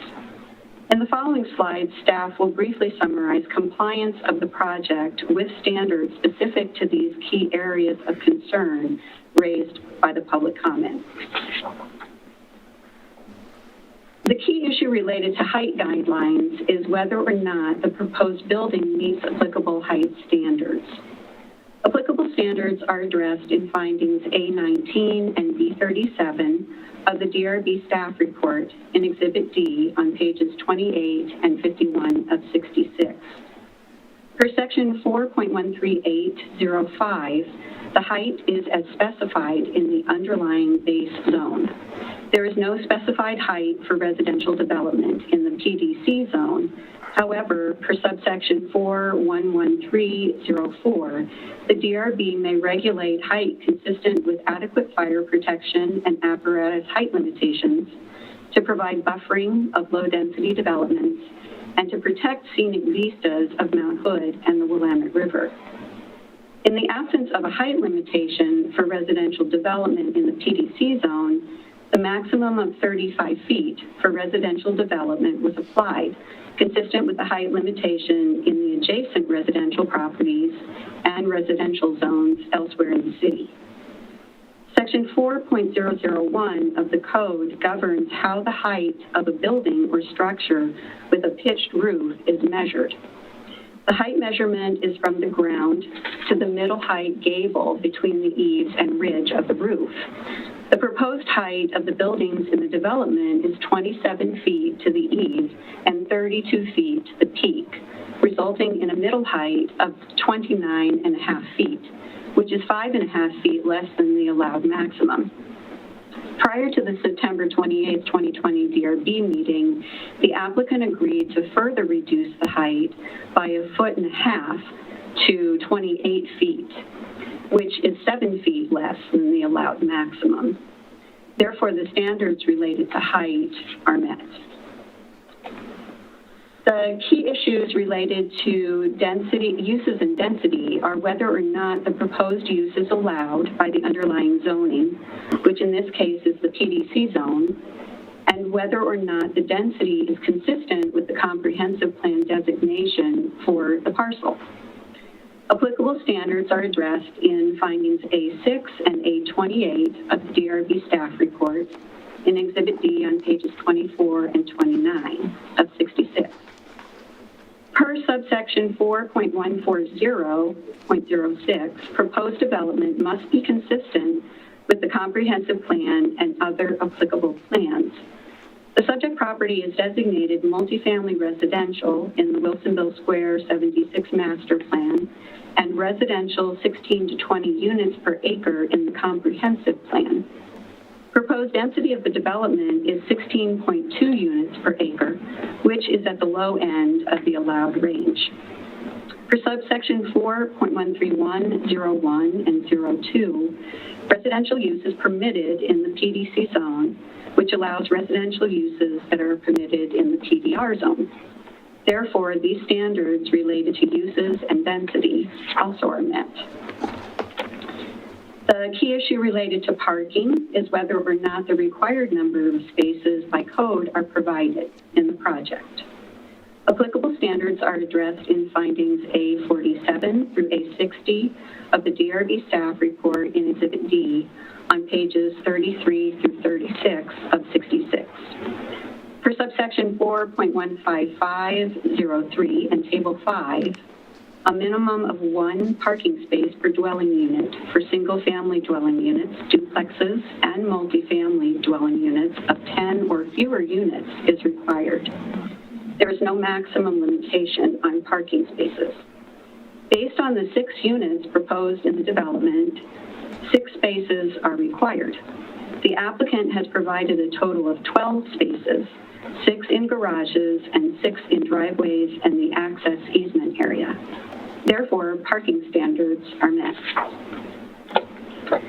The key issue related to traffic is whether or not the impact of the development on traffic volume on Southwest Magnolia Avenue and surrounding streets is sufficiently addressed. Applicable standards are addressed in findings A14 and A33 through 39 of the DRB staff report in Exhibit D on pages 26 to 27 and 30 to 31. For subsection 4.14009J2, a traffic analysis is required to determine whether traffic generated by a development at the most probably used intersections can be accommodated safely and without congestion in excess of level of service D on existing or immediately planned arterial or collector streets. For subsections 4.133.01 through 04, impacts must also be assessed related to the Wilsonville Road Interchange Area Management Plan. A traffic memorandum by DKS Associates, the city's traffic consultant, estimated the proposed project will generate a total of 5 trips, 3 in and 2 out, during the PM peak hour, with 4 2 inbound and 2 outbound trips expected through the I-5 Southwest Wilsonville Road interchange in the PM peak hour. The traffic anticipated to result from the proposed development maintains the city's level of service standard with no significant impact to nearby intersections, and therefore does not require any improvements. The traffic study did not identify any concerns with site distance for the proposed site access and found that the proposed 20-foot wide drive aisle provides sufficient internal circulation and access to all 6 townhomes and their associated driveways. Therefore, all traffic standards are met. The key issue related to site design is whether the design of the proposed development is consistent with the standards of the Old Town Overlay Zone. Applicable standards are addressed in findings B34 through B52 of the DRB staff report in Exhibit D on pages 50 to 57 of 66. Before summarizing compliance of the proposed project with design standards specific to this key area of concern, staff would like to clarify for City Council some aspects of the site design review process affecting review of this project, including the 2 review paths for development in the Old Town Overlay Zone, the distinction between clear and objective and subjective or discretionary standards, and the determination of subjective standards using clear and objective criteria. The Old Town Overlay Zone provides 2 paths of review for residential development. New single-family development and duplexes that comply with the Old Town Single-Family Design Standards book are reviewed through a Class 1 administrative review. Single-family development that proposes a design that does not comply with the standards book is reviewed through site design review, which is within the jurisdiction of the DRB. Similarly, new multifamily residential development, such as the Southwest Magnolia Avenue Townhomes project, is subject to site design review and falls within the jurisdiction of the DRB. The Old Town Single Family Design Standards book does not apply to a project that is subject to site design review. Instead, the development is subject to the standards of subsection 4.13805 regarding building setbacks, height, compatibility, materials, windows, entrances and facades, roof materials and design, landscapes, streetscapes, and pedestrian environment, lighting, exterior storage, trash and recyclable storage, and signs.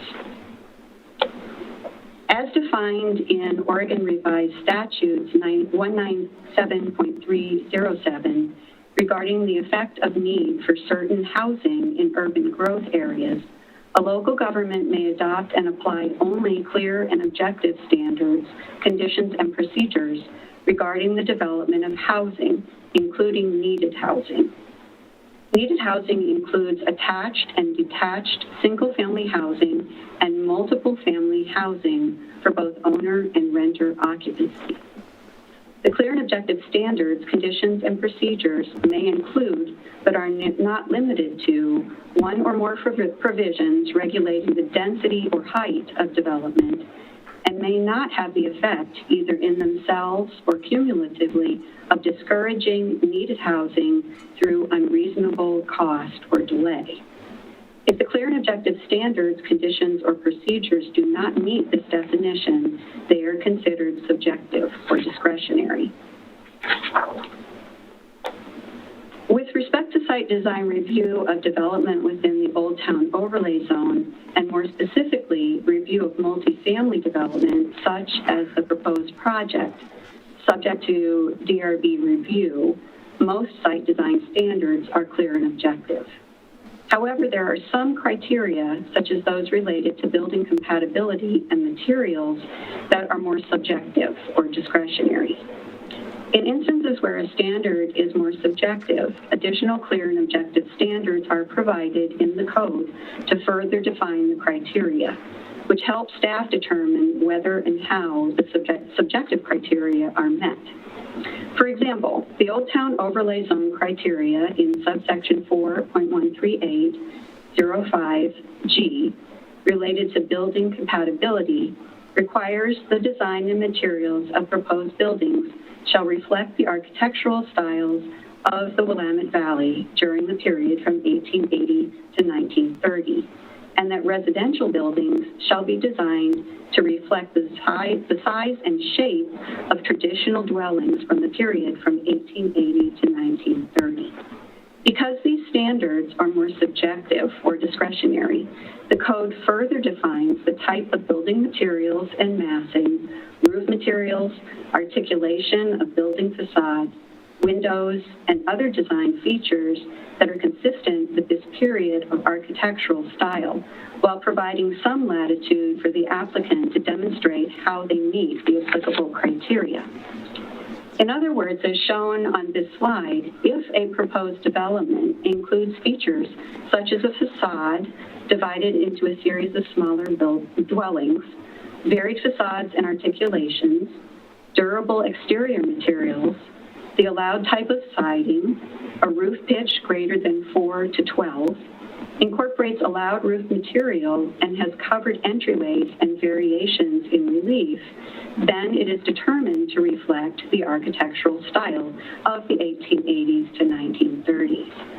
It's important to note that while the more subjective or discretionary criteria are used by staff to assist an applicant in proposing a project in line with the standard, these criteria cannot be the basis of a denial of a project that otherwise meets the clear and objective standards because of the ORS related to needed housing referenced on the previous slide. Staff clarified these points in the revised staff report for the second DRB meeting to assist the DRB in making a decision.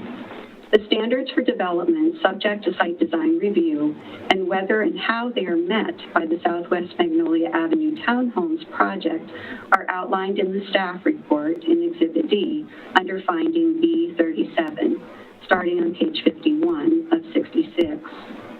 For subsection 4.13805G3 and H1, residential buildings must be designed to reflect the size and shape of traditional dwellings from the period from 1880 to 1930.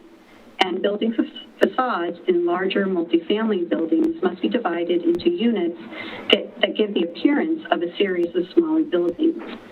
Further, facades must be varied and articulated to provide visual interest, and in larger developments, variations in facades, floor levels, architectural features, and exterior finishes must be used to create the appearance of a series of smaller buildings.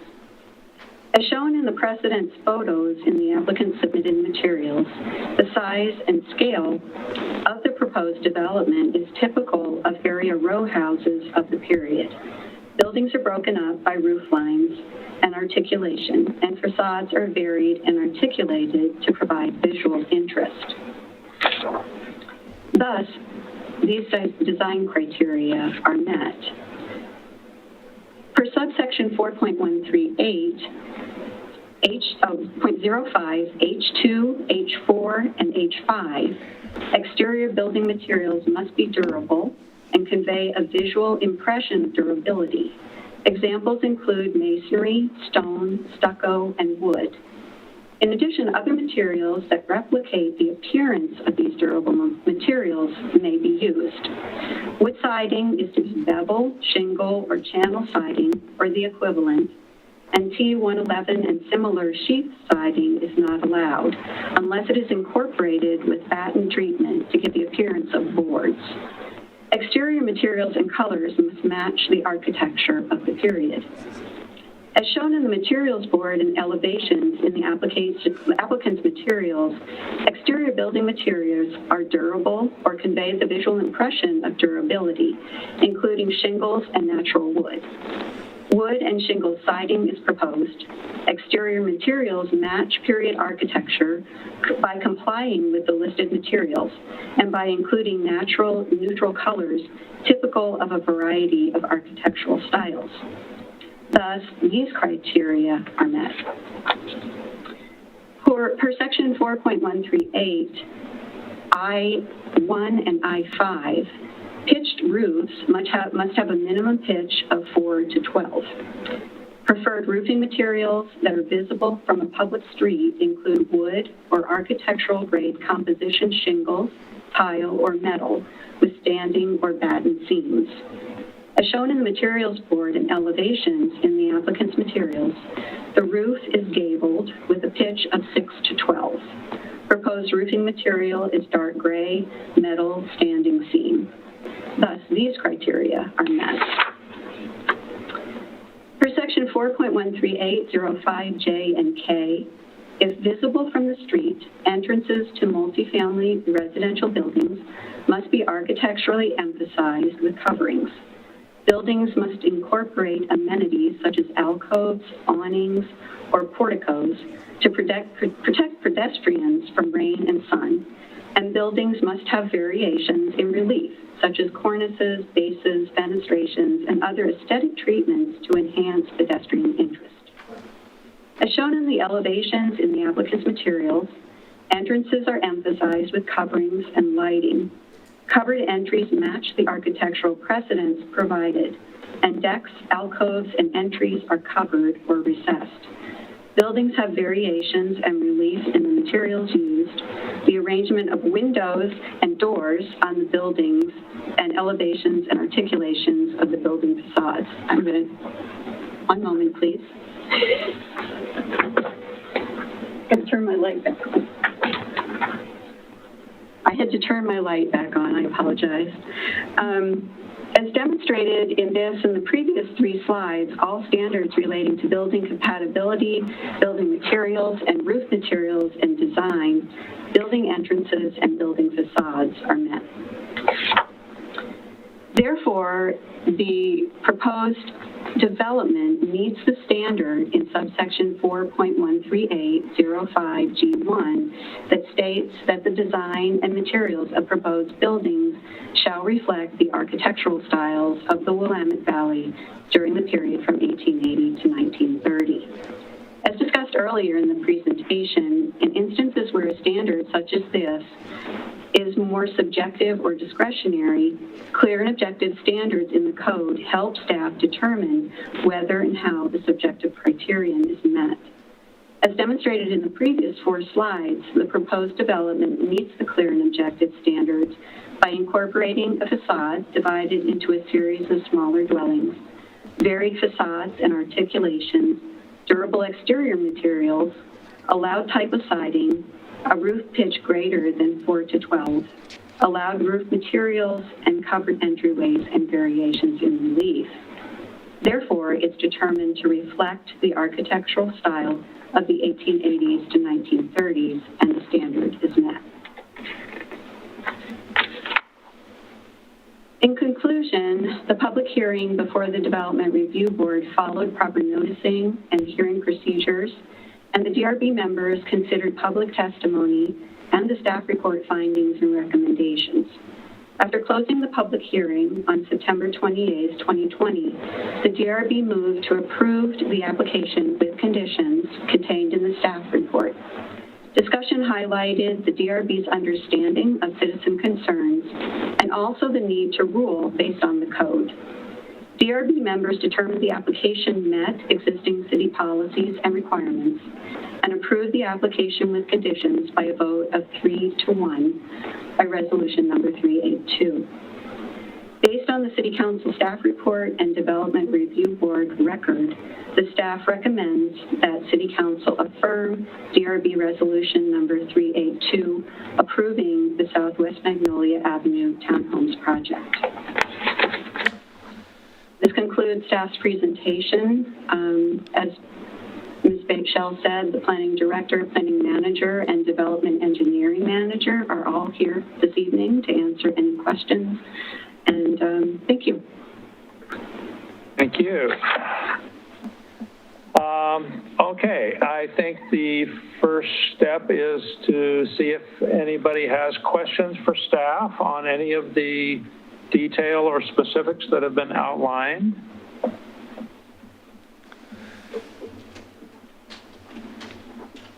Councilor Lehan. I wanted to ask about access onto Bailey. Is there also access to Bailey or just onto Magnolia? Is there egress out at Bailey, an outlet? I know the main entrance is off of Magnolia, but is there an outlet to Bailey? I can answer that for you. So there is not access to Bailey because when the apartments developed to the north and east, that this parcel, the access for this parcel to Bailey was cut off by that development. There is a Tualatin Valley Fire and Rescue access gate at the north end of Magnolia for the apartment complex as a secondary emergency egress from the apartment building complex. However, this parcel cannot go through that emergency gate to get to Bailey. So the only access is on Magnolia. And then my second question has to do with utility service overhead. Is the electric service and et cetera coming underground to this facility or overhead like the rest of Magnolia? I can answer that question for you, Cindy. Thank you, Coy. Thank you. Hi. Yeah, this is Coy Light, Development Engineering Manager for City of Wilsonville. Our code require all the new utility services to the proposed building to be placed underground, so there will be no overhead utility to the proposed building. So do you know where they go? Do you know where they go underground? I don't know at this time specifically when the applicant receive approval from DRB. They work directly with the PG utility, and at that time they develop a plan and submit to us for review. But as far as the requirement, they will have to place underground. From my observe of the site, there is existing power pole right at the end of Magnolia, and that's what I'm guessing that's where the power would come from.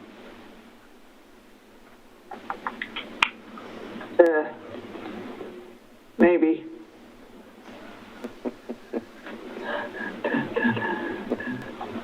Yeah, that one has a street light on it, I see.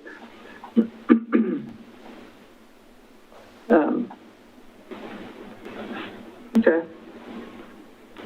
Well, those are my first two questions, but you go ahead if anybody else has some questions. Okay, other questions?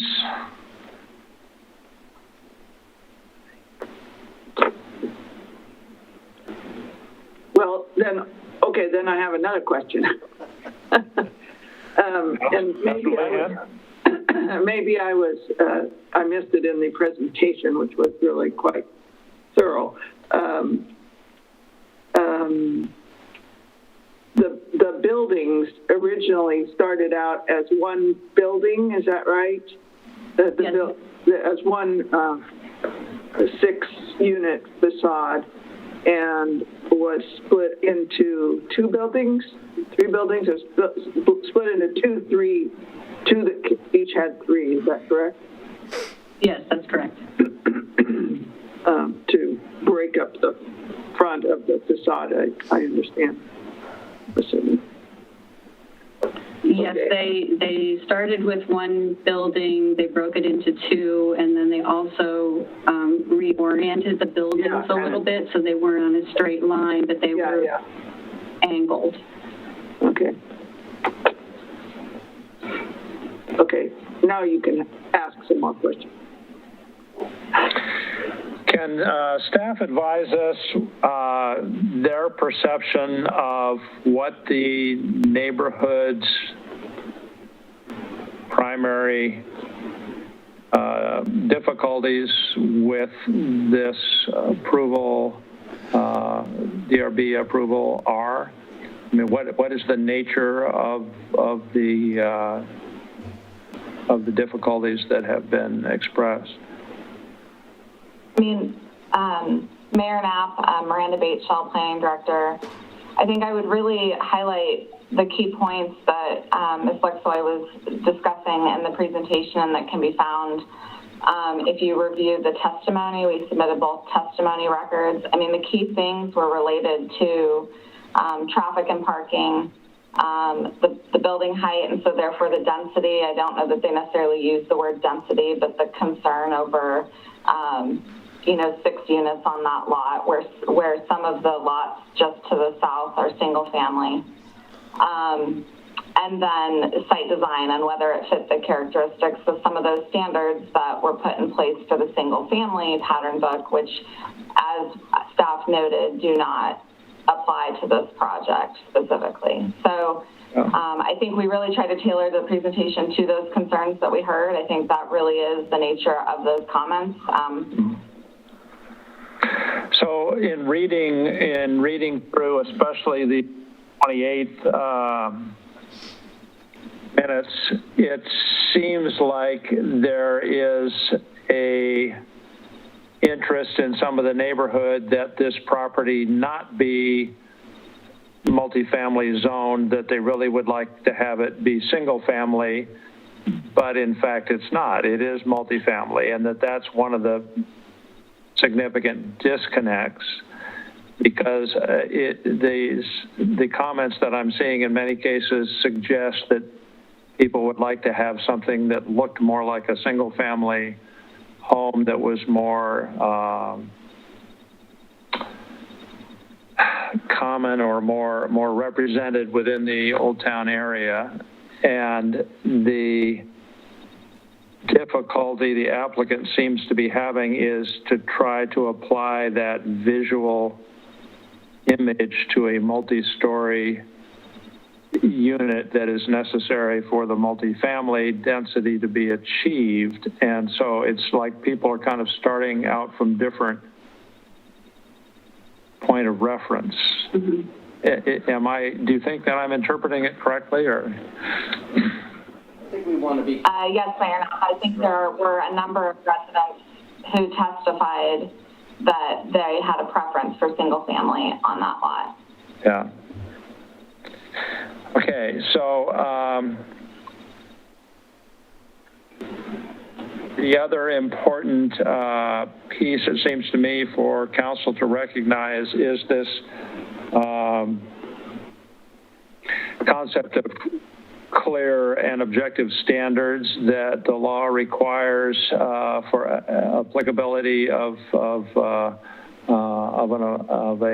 application, something that they have to meet, and which is different than a preference for a certain mass or a certain architectural style or those sort of things, which it seemed to me a lot of the testimony was about a preference, not something that pointed to a clear and objective standard. Is that accurate? Yes. Okay. Miranda, did you want to add anything to that? No, it sounded at first like there was a statement to council about the importance of that, and I wasn't clear on the question, but which is why I was caught off guard. But yes, there were many people who had a preference for different design elements. And as Ms. Lexoy pointed out in the presentation, we really have to look to the specific elements in the site design review criteria as the criteria to determine whether that kind of overarching standard is met. And that is how we applied it. And, others might have interpretations on subjective criteria that is different, which is why state law does not allow us to use that as criteria to deny a housing application. That criteria would apply if this was commercial or industrial. So,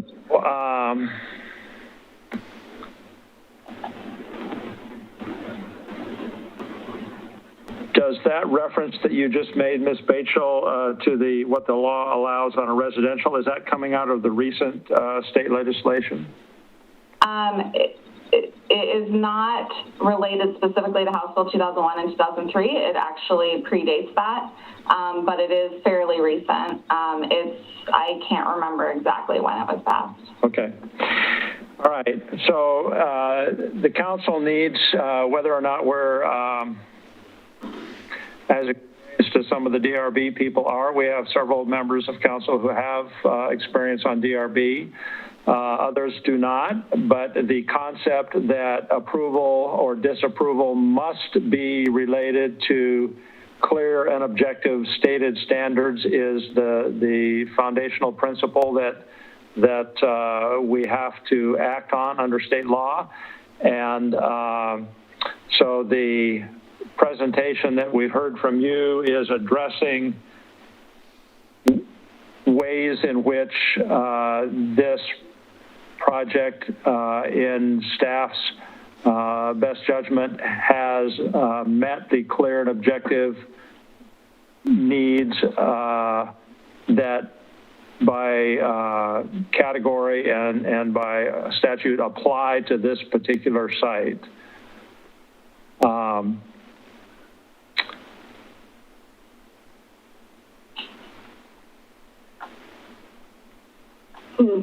there other questions from council about what issues might be at play or how to interpret them? Councilor Linville?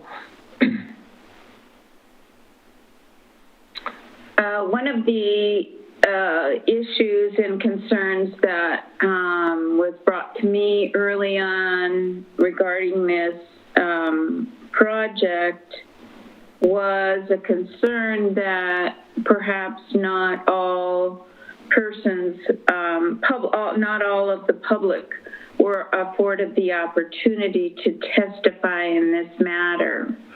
And one of the reasons that I particularly wanted to review and call up the record was to make sure that that was in fact to determine whether in fact that was the case. And I've gone over the September 28th, the actual record, and I can find, and I haven't tabulated them exactly, but multiple times in which the acting chair, Mr. O'Neill, asked if there was any additional testimony, and additional persons were allowed to testify. I was not able to find any place, except in one instance where someone wanted to testify and was not permitted to testify, and that was a particular citizen who had previously had the opportunity to testify and asked for permission to testify a second time. Otherwise, I could not find that there was that it was not a fair and open process that was, and all citizens were offered the opportunity. I recognize that there are times when, having served on the DRB, when decisions are not necessarily popular and not always in the best,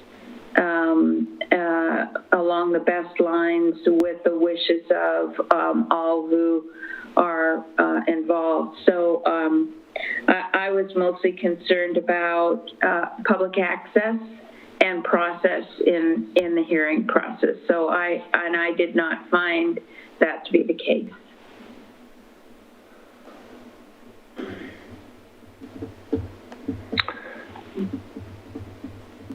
Councilor Ackerwell.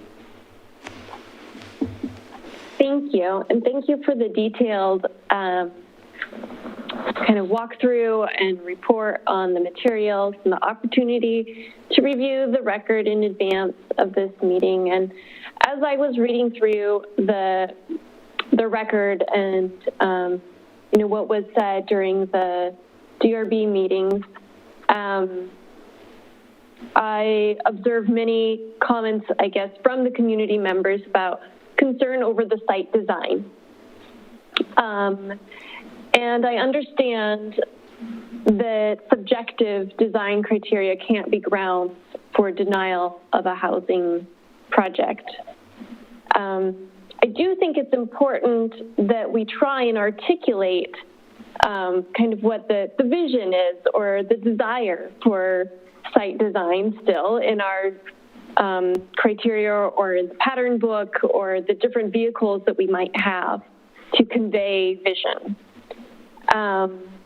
As however effectively as possible as we can, because I think it helps convey and kind of set the vision for the community and for the Old Town neighborhood. And I wonder if staff in their work with this project and other projects and their professional experience, if they observe or see or feel that there may be a gap between what we have identified in pattern book and what might more closely reflect the desires of the Old Town community. I understand this may be a little separate from the decision that's before us today, but it is a community that's important to Wilsonville, the Old Town neighborhood, and of course we want to see success in all of our neighborhoods. So this may be a topic for discussion other than tonight, but I wanted to raise that point and that discussion and be aware of that as well. I don't know if you have comments on that this evening or not, but I did want to bring that up.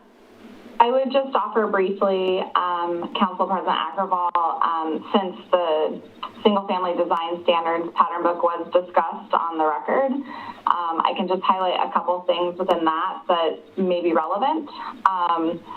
And to that note, what I would say is that when we did that work a few years ago, there were a range of design types that were noted within that. There's a diversity, actually, of design within the Old Town neighborhood itself.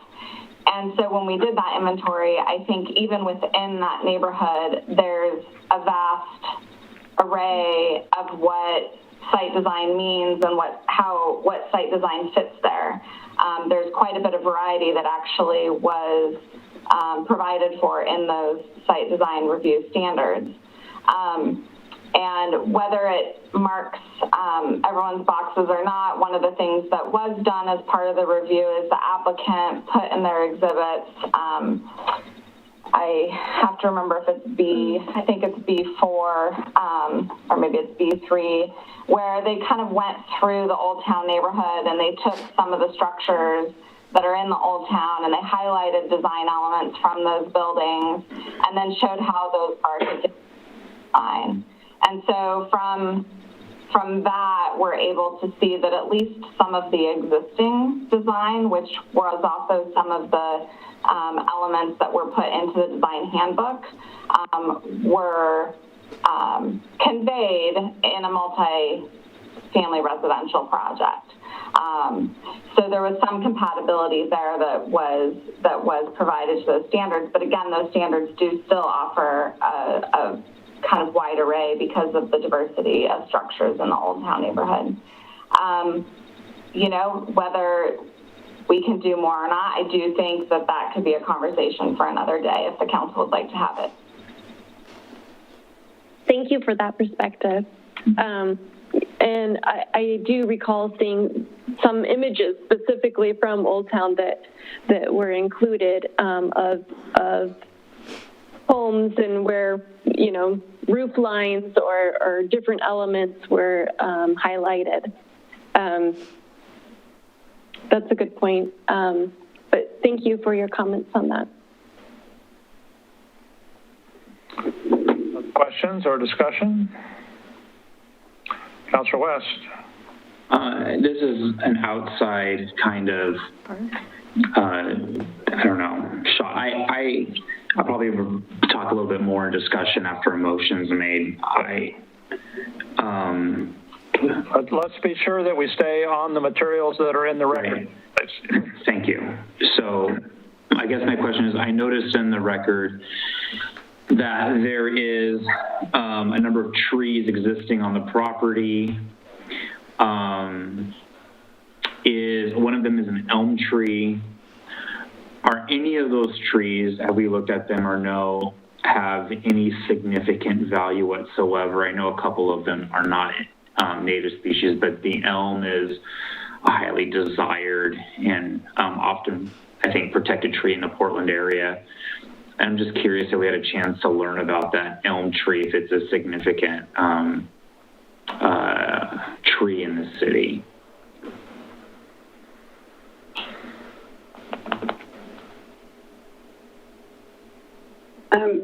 So, Councilor West, as part of the application for the project, they had to do what we call a Type C tree plan.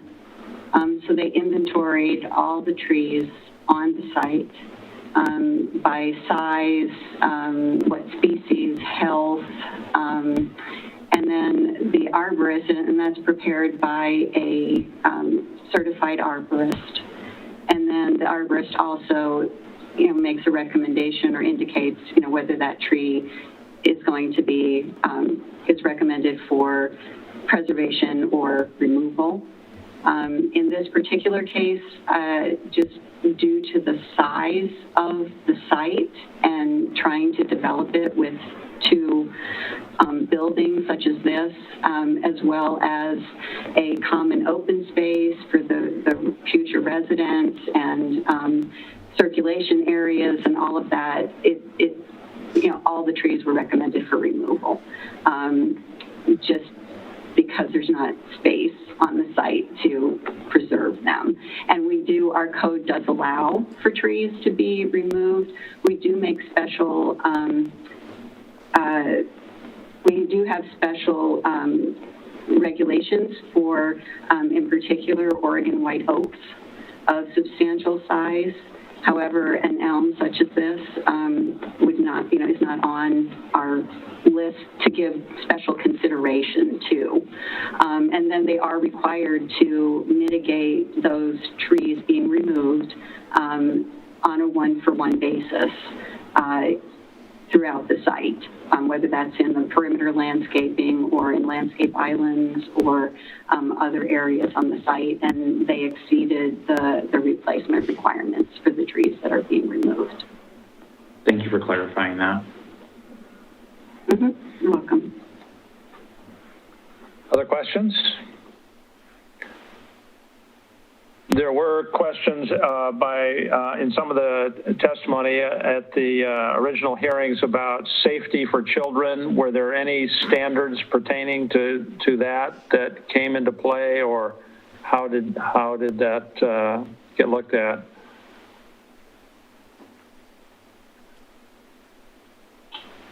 Pedestrian circulation? I don't know. Yeah. Thank you, Mayor Knapp. I was waiting to see if Mr. Lay might want to jump in on that one. But I would note that with the construction of the project, they will be adding the appropriate design on the roadway adjacent to them with a sidewalk. That's typically seen by the city as safer standards than what is there today. So everything is being built to the public works standards, and we don't have any concerns about that. Okay, thank you for addressing that. So, does that include, there is, I'm trying to recall, some outdoor play area or outdoor recreation area on the new site? Yes, that's correct, Councilor Lehan. On the north side of the buildings, so where the back of each of the units would open onto, there's a common area that will have out the picnic tables, barbecue area. There'll be, I'm not 100% certain about play equipment, but I know that they're going to have an exercise kind of area with an exercise equipment. You know, there's good pedestrian circulation between the front driveway areas, and there's a by a walkway that goes from the south part of the site to the north part where the open space area will be. They also have patio areas for each of the, private patio areas for each of the units. Councilor Linville. I'm sorry if I missed this in the record, but are these owner occupied or rental? My understanding is that the developer intends to rent them. However, there is possibility that they could convert them to condominiums, but the intention as included in the narrative and application materials is as rental units.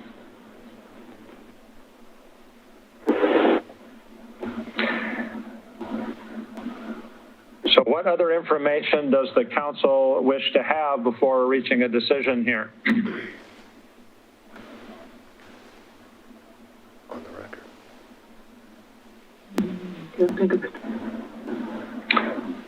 I'm not seeing anybody jumping up and down for more specific information, which would indicate we are probably near a point where we need to make a decision. So we would need to have a motion in order to do so, to enter an order either to reverse, to affirm, or to remand the Stage 2 final plan, site design review, and Type C tree removal plan for the Southwest Magnolia Townhome project.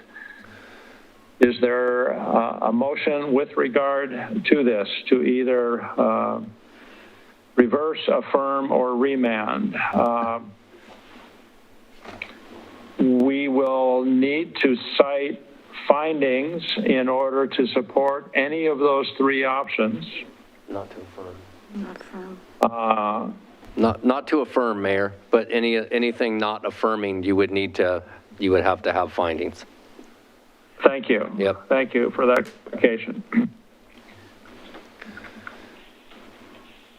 So that we've got to have a reason, a legal reason to remand or to reverse, which would have to be grounded in some of the legally allowable clear and objective standards.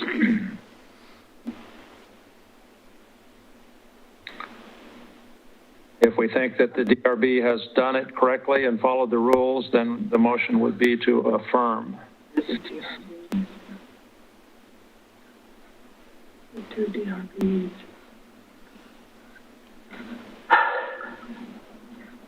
Okay. Might go in those bed ones to go off.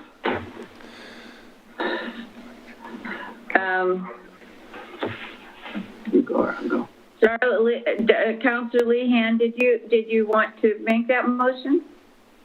Did I see you raise your hand? I'm sorry. I can. I was going to defer to one of the DRB professional types that we have on the council, but if you don't, I'll go ahead. I will.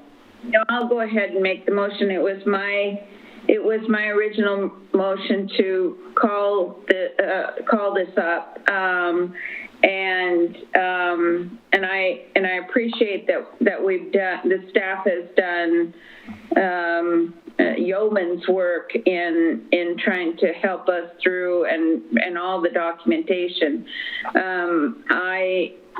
As I indicated, it's unfortunate when you have a lot of neighbors that are not happy about where development is moving, but from my perspective, I can do nothing but at least make it a motion at this point for discussion and vote with the council to affirm the DRB resolution 382.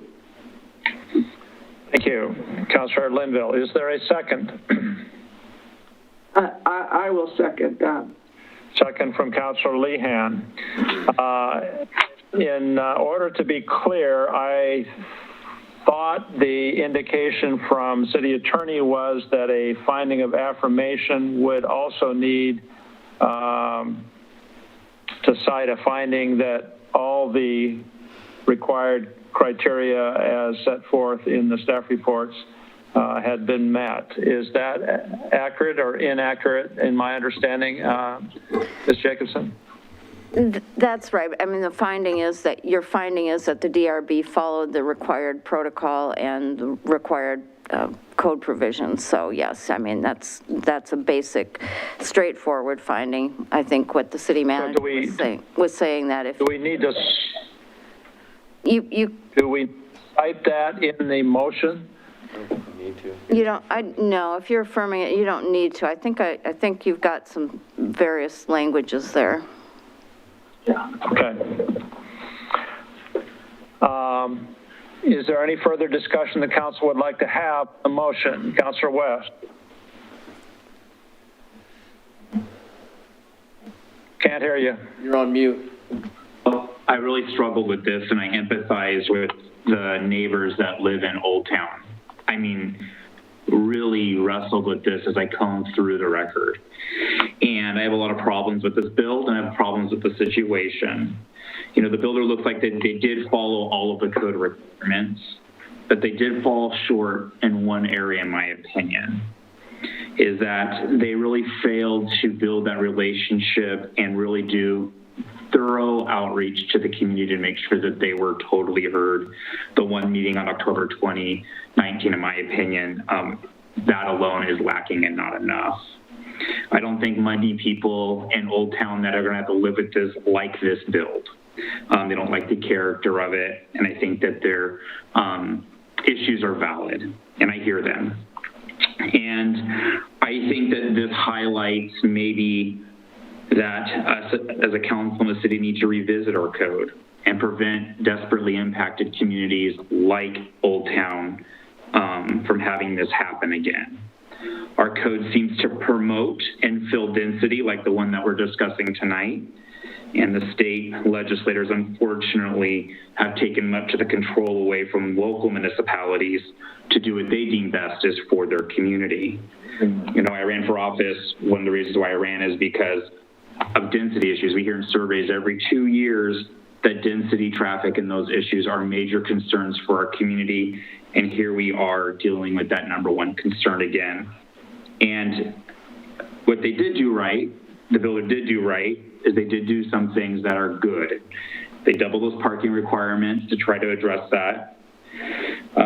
They did only build to the lower end of the density requirement at 16.2 per acre. And the build height has been decreased. So with all of that said, all my opinions stated, if it's okay with the maker of the motion, I like for us to discuss a possible amendment to try to address the parking and density issue there. And I think that one way that we can ensure, because when you read through the record, you hear a lot about not that garage being used for storage and not parking. I think maybe one practical way that we as a council can maybe work with planning and the builder to address this to make sure that that is actually used for parking and not necessarily, and have more opportunity for parking and not for storage, is to ask the builder if they would increase storage opportunities in the garage so that we can have more people utilizing those parking spaces as intended and not necessarily taking it up for storage. So I've asked the maker of the motion or how the council wants to talk about this, discuss it, but possibly asking them to get creative with some storage abilities in the garage to help alleviate some of the concerns of our neighbors.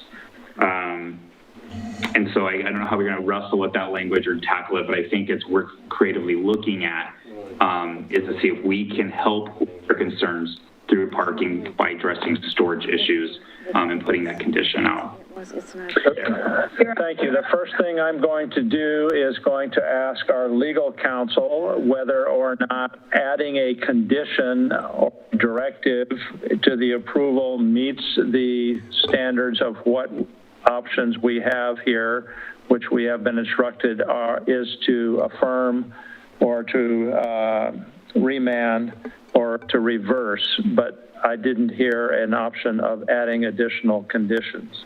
What you would have to do is you would have to remand it to the DRB to have them add the additional condition or have that discussion. I think the other, I mean, one of the issues you have here because of the continuance is you're very close to running out of the extension that the developer gave you, and there is no ground for the city council to add that condition at this juncture because it wasn't required by staff and it wasn't, and so that's not what the DRB approved. So you would have to remand back to them if you wanted to add that. What you could do is just put onto the record, if you want to, that you would ask the developer, you would strongly advocate that the developer consider doing that. But other than that, if you wanted to add a condition for additional storage in the garage, you would need to remand it to the DRB, and your finding would need to reflect that for whatever reason you found the parking inadequate, which is going to be difficult because it's double what's required. Yeah, they moved from the required 6 spaces, 1 per unit, to 12 spaces in the final approval. Voluntarily, the applicant did that. Yes, and I would, and I would just add, you know, I think that's a good thing to keep in mind for asks when we're negotiating in the future for things like this. Unfortunately, it's not in the code. The code requires 6 spaces. They provided 12. And so if you remand to the DRB and they refuse to do that, there's not grounds for you to achieve that, in my legal opinion. So I spoke with my idea I brought up with staff earlier today, and if I can't present it that way and it doesn't make sense and to remand it, then I would withdraw it, and hopefully we can maybe use that in the future when we address future situations like that. I don't want to complicate things unnecessarily. I was just trying to be creative to the plight that people down there are really facing, and that this issue around density and mobility down in Old Town is not a new topic that we've heard about. And so I guess I'll take that under legal advice and I'll withdraw the amendment. Yeah, I think it's a good thought, and I think I'm sure the developer is listening and staff can speak with the developer. It may actually be something that they would consider because it may make their units more marketable to have more storage space.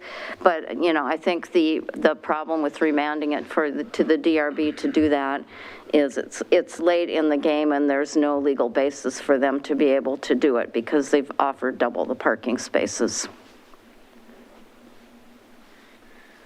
So we have a motion and a second, and the request to amend that motion has been withdrawn. So the motion stands as it was originally stated. Is there further discussion? Councilor Lehan. Well, I feel like I need to respond to the notion of density in Old Town. This is Square 76. You know, what year was that? This is that property has had that density on it for decades and decades, right? I mean, it's been a long time that it's been zoned that, and we could go around the city and look at where things are zoned for various densities. But if you go and change them, I mean, here's the one that will be a shock at some point in time. The giant nursery on the south side of Wilsonville Road. It used to be a filbert orchard. Will someday be residential, and it's fairly high density, as I recall. So that should not come as a shock. It's in the middle of Wilsonville, and it's not going to be a nursery forever. And if we decided we want to, we'd like that to be single family with, half-acre lots, we would have to pay the landowner, Wilsonville Concrete, a significant sum of money for taking away their property right, because they have had that property right ever since the city of Wilsonville was first had a comprehensive plan, which was in the 70s. So you can't just take that away from a property owner and say we've changed our mind without paying them, because it is a property right. And that's, that's why you look at the property next door to you when you move in and see, well, what's it zoned for? And I think, this developer, as Councilor West points out, they reduced the height from 35 to 28. They stayed at the low end of the density. They increased the parking. They split the building into two buildings to make it look more like it fit in with the neighborhood. They've done a lot of things, changed the facades. There's only so far you can say we don't want you to do this without getting into taking away the property owner's property right, because that's what it was zoned and that's what the standards are, and he has met and exceeded the standards. That's the truth of the matter. There are things I would have always liked about Old Town and would like to improve about Old Town, but I don't think this is a critical issue. I think in the end this will be it will not be a bad outcome for Magnolia. Okay, we've got a little bit of a problem here in that we're running up within 2 minutes of our agreed end time, so we will need to have another motion, but I've already got a motion on the floor, so help, how do I do this? I think because your council protocols require you to vote as a council to extend past 10, that you take that up first and then you can get back to your business at hand if you choose to. That doesn't affect the fact we've got a motion already on the floor? I don't think so, because I think the overriding motion is whether you're going to go past 10 o'clock, and that's a council rule, so you have to deal with that first. Well, you do have 1 minute. If there's no more discussion, you can call the question. According to our clocks. I was wondering, are we ready to vote on the Magnolia project? If we're ready to vote, I'm going to call the question and ask for all those in favor of the motion to affirm as has been made. Please say aye. Raise your hand. Aye. Aye. It is unanimous. I have 5 in favor to affirm. Thank you, staff, for your work on this. I appreciate it. And now you can do your other motion because you still have an item left to go. So we got, that leaves us one more item to go. And if I, let's see, the other item is what? The second reading of... second reading on the transportation system plan for town, Wilsonville Town Center, and then reports. So I would entertain a motion, if it please the council, to extend for, I don't know what you need, half hour or long enough to do the remaining agenda items or whatever you'd like. Your Honor, I move to extend the meeting to no later than 10:30 without an additional motion. Thank you. Motion from Councilor West. Second from Lehan. Thank you very much. All in favor, please say aye. Raise your hand. Aye. Aye. 5 in favor. It's unanimous. All right. We can proceed then. If we can take on the next item of continuing business, ordinance number 846 on second reading.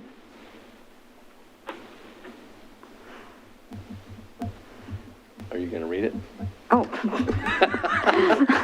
I'm falling asleep. Our last item is on continuing business, ordinance number 846, an ordinance of the City of Wilsonville approving transportation system plan amendments related to the town center plan. And I would say I have not heard anything in legal since the first reading. And I haven't received anything in our office either. Okay.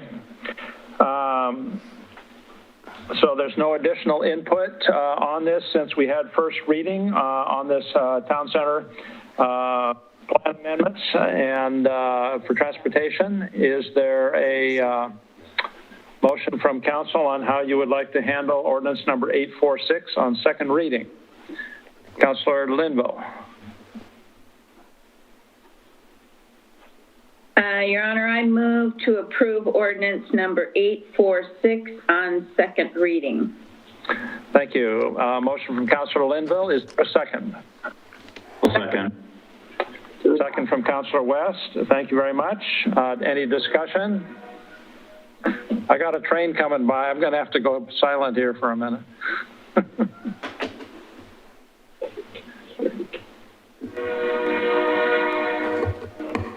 I don't know how, but. Okay, we love trains.